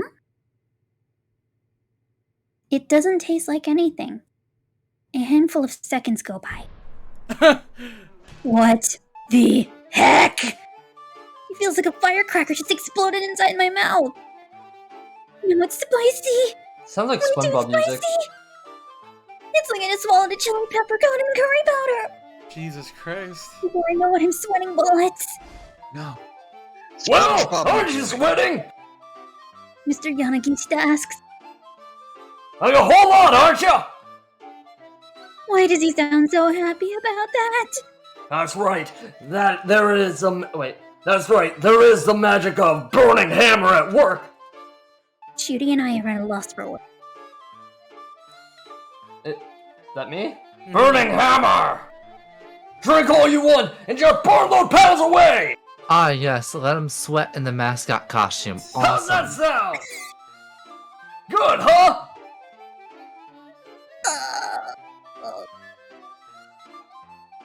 This is just so stupid spicy it makes you sweat. Judy blurts out. Blunt and to the point. I approve. Yeah. Well, oh yeah. I guess you're right. Yanagishita says. He hangs his head. What is in this stuff? I ask. I can still feel my tongue tingling. And my body is almost too numb to move. I'm so shocked I even forget to get properly angry. So it's the health food product that got imported from America a few years back. Non Yanagishita explains. But the import agency went out of business not long after and couldn't move the merch. So I bought up the whole slot. Everything they had in their storehouse. Spent all the money I had on it. Chidi arches an eyebrow. How much these cost you? She asks, $1,000,000 for 300 bottles. Wow. I can scarcely believe my ears. 300 bottles at 1,000,000 yen for the lot. That's roughly 3,333 yen a piece. $33? Each one of these teensy little bottles cost over 3,000 yen? You got ripped. You got ripped off, man. Chidi That's says, about $7,000. You really think so? Mm. Oh, yeah, you're probably right. He hangs his head even more despondently. This is the sort of thing they'd sell in a 100 yen shop or something. Ouch! Chidi moving in for the kill. 100 yen shops, really? Mr. Yanagishita lets out the heaviest of sighs. I'm starting to feel pretty bad for the guy, actually. That's like $233 for like a 5-hour energy that's mostly hot sauce. Holy I mean- shit.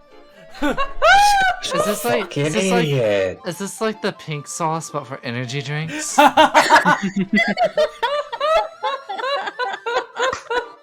Well, this is weight loss, right? Or is this energy? Okay, Casey, that's the one time I will genuinely laugh at your It's joke. weight loss by way of spicy. Zam. Zing! It's just Frank's Red. What's that? Hot sauce. Don't Isn't let it like- get you down, sir. Isn't it like 100 yen? Like is $1? Yeah. Not exactly, but for the $1,000,000 sake yen of is the... like just 7,000. Just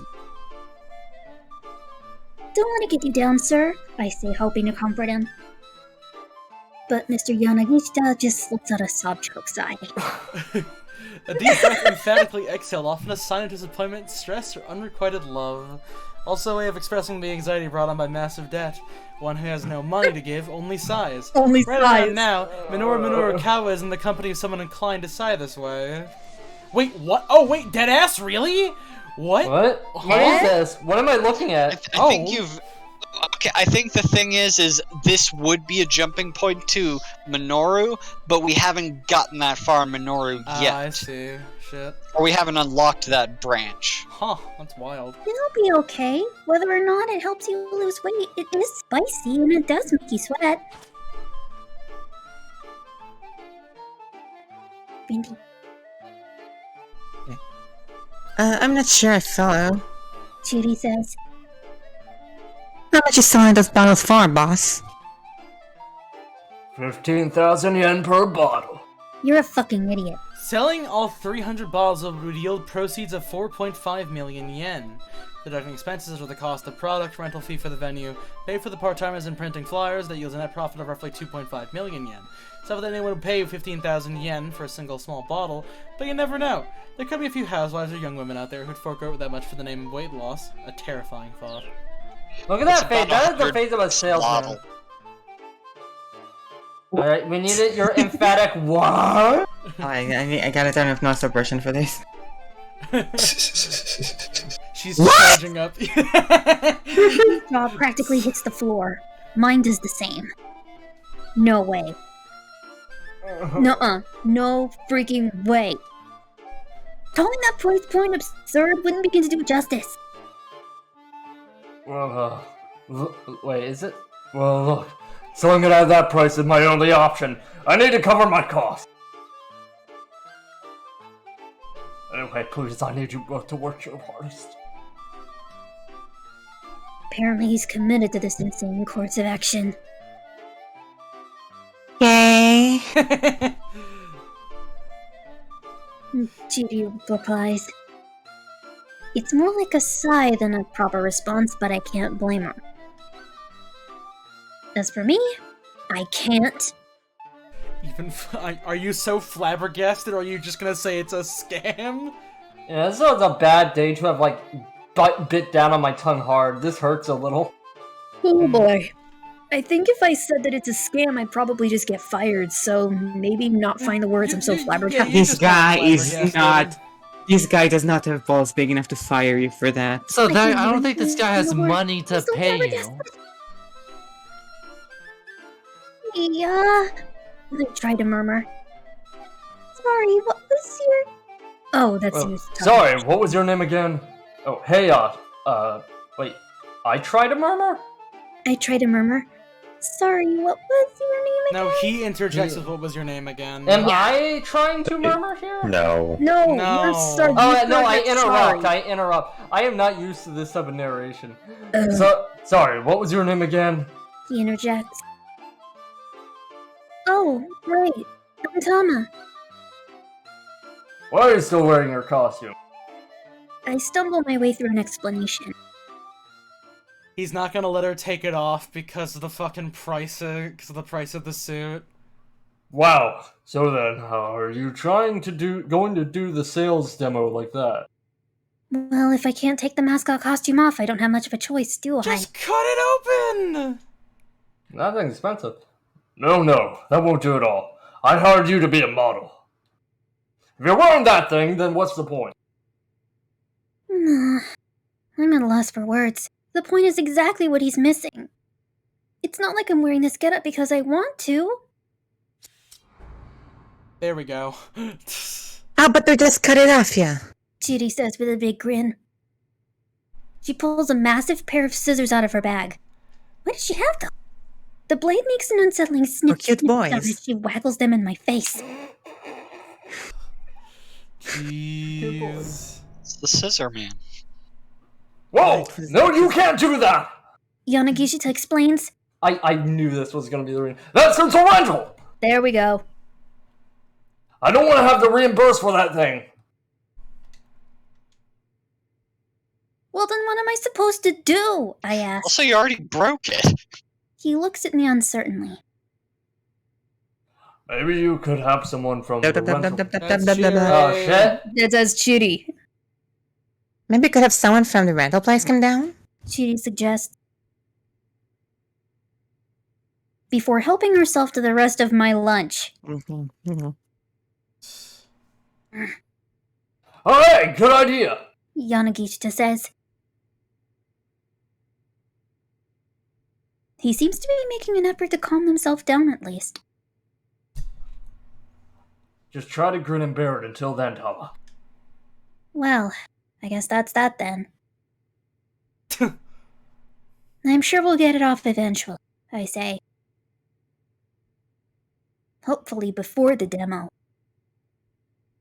That's the spirit. I really need you to be my model.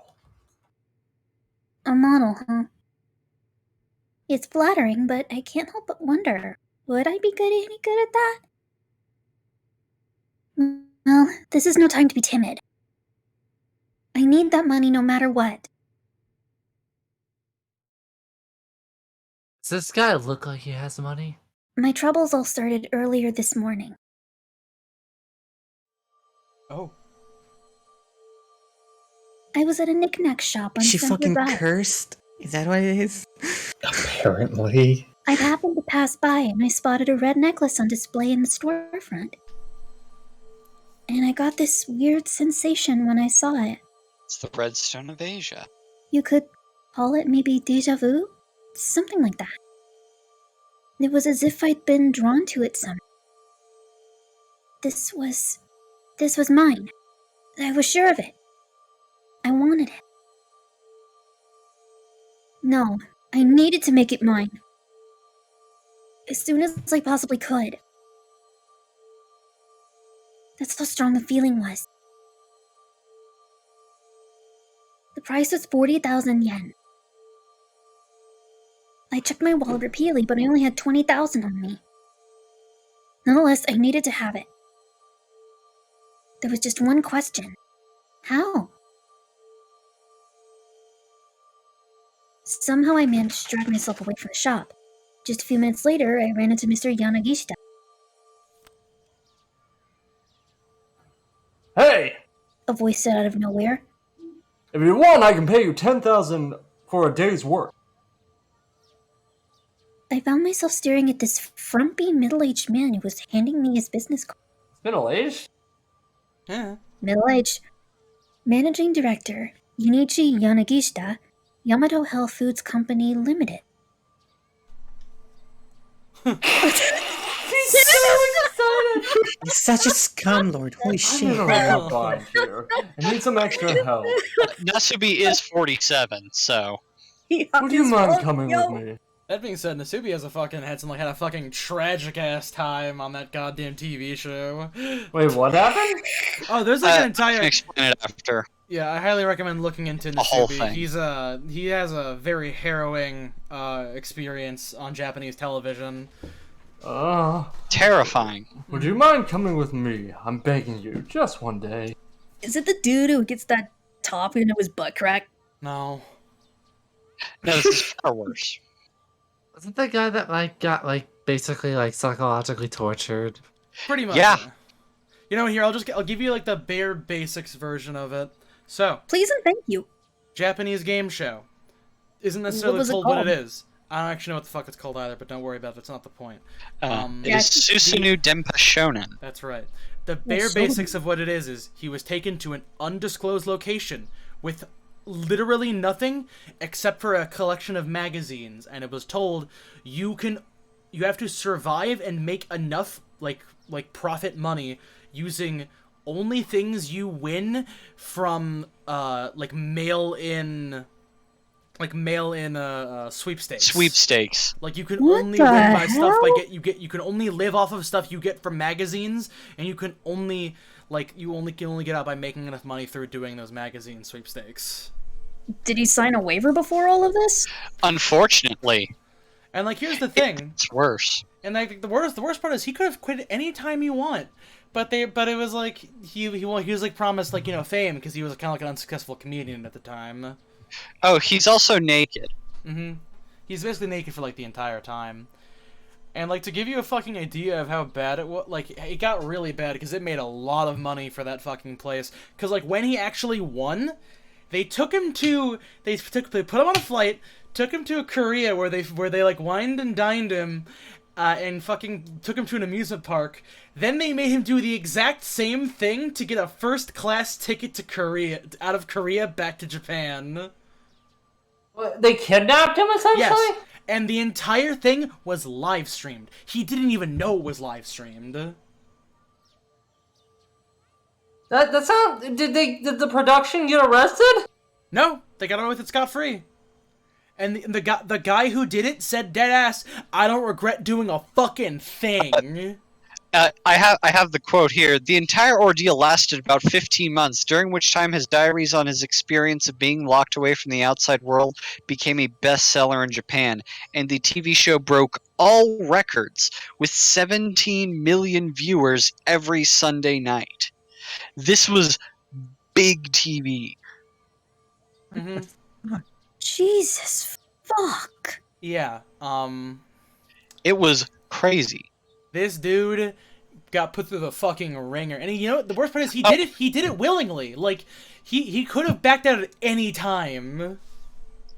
I also it says here, in 2014 and 2015, he tried to climb Mount Everest and failed. And then he did it in 2016. Nice. You love to see it. Okay, but back to the game now. We can talk more about Nasubi later. It's fine. Okay, yeah, let's change the subject. Mm-hmm. He seemed pretty sketchy. As much as I needed money for that necklace, I wasn't going anywhere with some random weirdo. I ignored him and tried to just walk off. Please! Oh god. Please!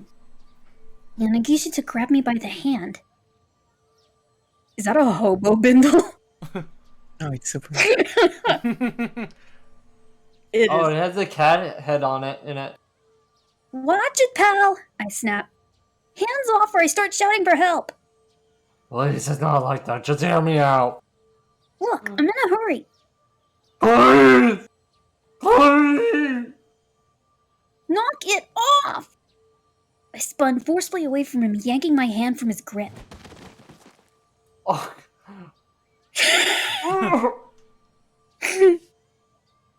Yanagishka whirled through the air and fell into the bushes. Oh, where'd that come from? Just add a couple filters. This is the cover for a parody of a Resident Evil game. His eyes were wide as saucers. No, they aren't. You a martial artist or something? No, I think that was just a fluke. The truth was, I was surprised myself at how well I pulled off that escape move. Okay, then. Look, I'm sorry. Can you give me a hand? No way. No, I mean give me your hand. My hip's killing me here. I guess. Least I could do was help the guy get to his feet. Look, why are you hounding me so much? I thought there was a snake around her neck. Please don't There be is. angry.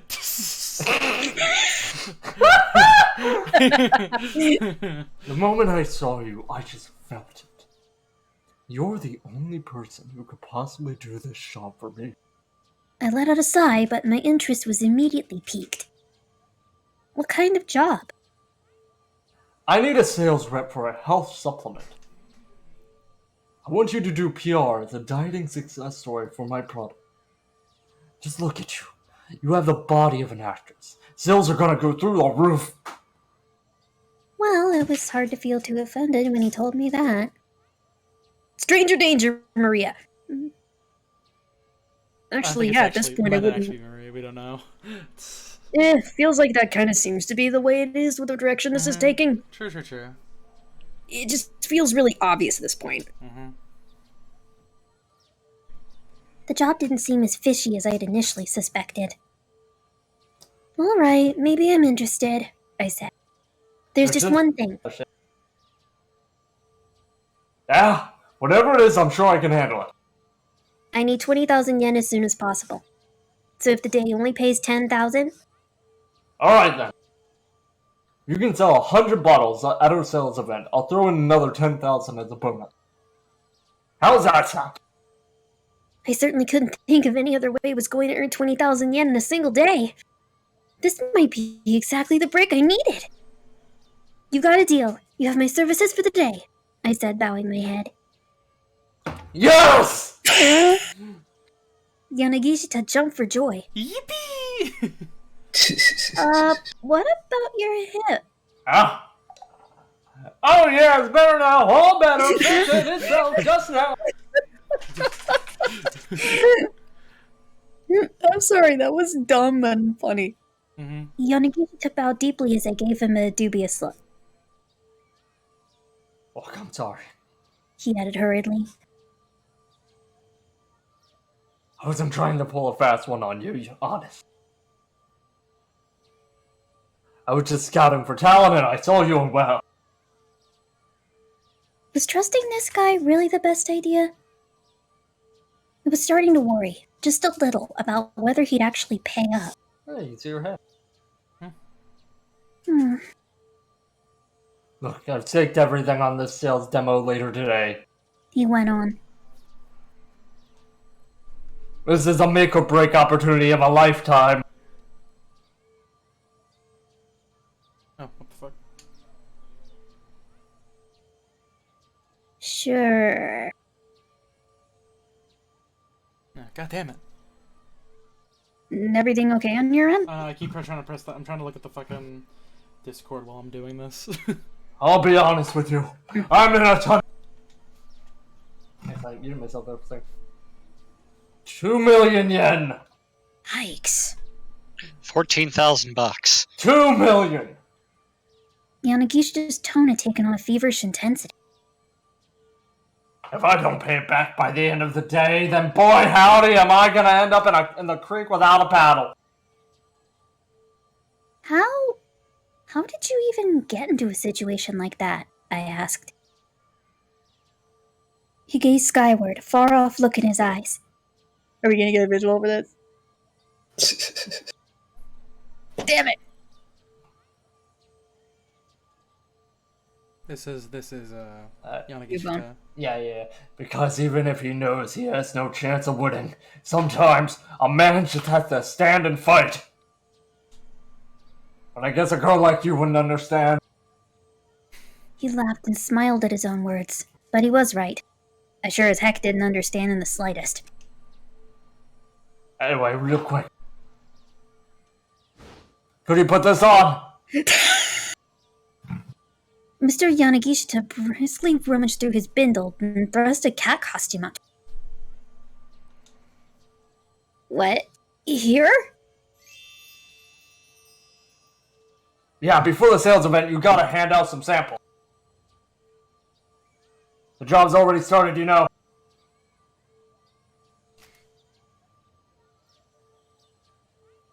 Wait. The burning hammer in the hammer bottles is cut 10 parts to 1 with water. Even so, it is so intensely spicy and drinking it on an empty stomach is sure to cause gastrointestinal distress. Or even made the drinker black out. Oh. And with that, Mr. Yanagishita went about getting me into the mascot suit. Devoured her. Looking back on it, it was a pretty ridiculous turn of events. Still, if I'm going to get my hands on that necklace, I have to take the chance that this job will pay out. There's a knock at the door. Huh? Who could that be? Mr. Yanagishita asks. We got a customer already? He opens the door and heads out. Rindo. No way is that a customer. Judy says. I mean, right? She guzzles from her 2-liter bottle of iced tea. No one's gonna buy something as sketchy as this. I guess not, I agree. About the only thing I can really say about Burning Hammer is that it's spicy. Anyhow. Judy says. Wanna get something to eat? But you just ate lunch. 2 lunches. I know this amazing Chinese buffet. Wanna come along? Because I'm gonna dominate. Huh? Someday I plan to chow my way through every item on the menu. Before I can... Oh, that's you. Before I can respond, I hear a sudden outburst in the hallway. This is a yak. Wait, yeah, this was the yaks from before with Orange and somebody What the hell else. are you thinking something like this? The voice sounds harsh and strained. It's quickly followed by another voice. Mr. Yanagishita sounding desperately apologetic. Well, to be fair now, I did ask whether or not you were on an empty stomach. Okay, I don't think it's the Yakuza. He must have given someone some burning hammer, huh? I say. Judy nods. Yeah, maybe. But that's weird. You really got a customer this early? Yeah, isn't the sales demo not until 1 o'clock? There were more sounds from the hallway. Judy gets a weird look on her face. Wow. What? What the heck? What's going on? Oh! Whoa! Holy shit! Lord! Hey, I was not expecting that. Or can you give me your best die? Die! Suddenly, a man kicks on the door and bursts in, shrieking like a madman. Pages flushed, steam is erupting from every pore. Judy can only stare, frozen with bewilderment as he rampages around the room, smashing everything in sight. I feel like that should be the follower thing, or the Holy subscriber shit. thing. What just happened? Holy fuck! Wow! This man just assassinated this environment. We were In a matter of fucking moments, Benny was dying, completely- and then Minoru Yeah. just slid in. Yeah! They cut off the music too, and I was very like weirded out, and like, oh. Good. I feel like the answer is if we get him angry enough, he's just going to tear the head off of this costume. Oh god, that was nice. Oh man. Shit! And the guy, in a matter of A moments, the hero. event was completely totaled. Then the guy simply charges out the back door. No chance of holding a sales demo now. Why did this have to happen? Who was that guy? Why did he have to do this? Barges in, Is this a destroys bad the ending? room, refuses to explain, leaves. What do you mean bad end? This was the best end. Well, the demo got postponed, of course. Oh, so we have to go back to Minori Wait, Kawa. no, it said the We have to go back to Minori Kawa and then make it so that he doesn't fucking drink the bottle of energy drink. Anyways. Is that an established character? Yeah, that was Minori Yeah, Kawa. that's Kawa. I get these people frequently confused. Minori Kawa's the one in a duster. Yeah, he's the one that gotta go fast. Kano's a to be continued. We're still waiting on Osawa's thing to happen. We're stuck at a bad end with Tama, and Achi is just to keep out until something else happens. So I guess we're starting off. I'm crawling back. I guess we're starting back off tomorrow with Minori. Well, not tomorrow, Monday with Minori Kawa. works for me. He's gonna kill you. Shine! God, what a way to just like return all life to the fucking stream. Holy shit. Like, I'm gonna be honest, that was getting a little bit boring. I mean, B definitely fell asleep. B is for sure asleep. B? Nah, yeah. Alright. Good time to end the to be stream. I'm pretty sure B fell asleep long before we got to your section. They've been quiet for like an hour and a half. Oh, absolutely. Alright, we're gonna wrap this up now. Good night, everybody. Thank you for joining us. Good night. Bye-bye.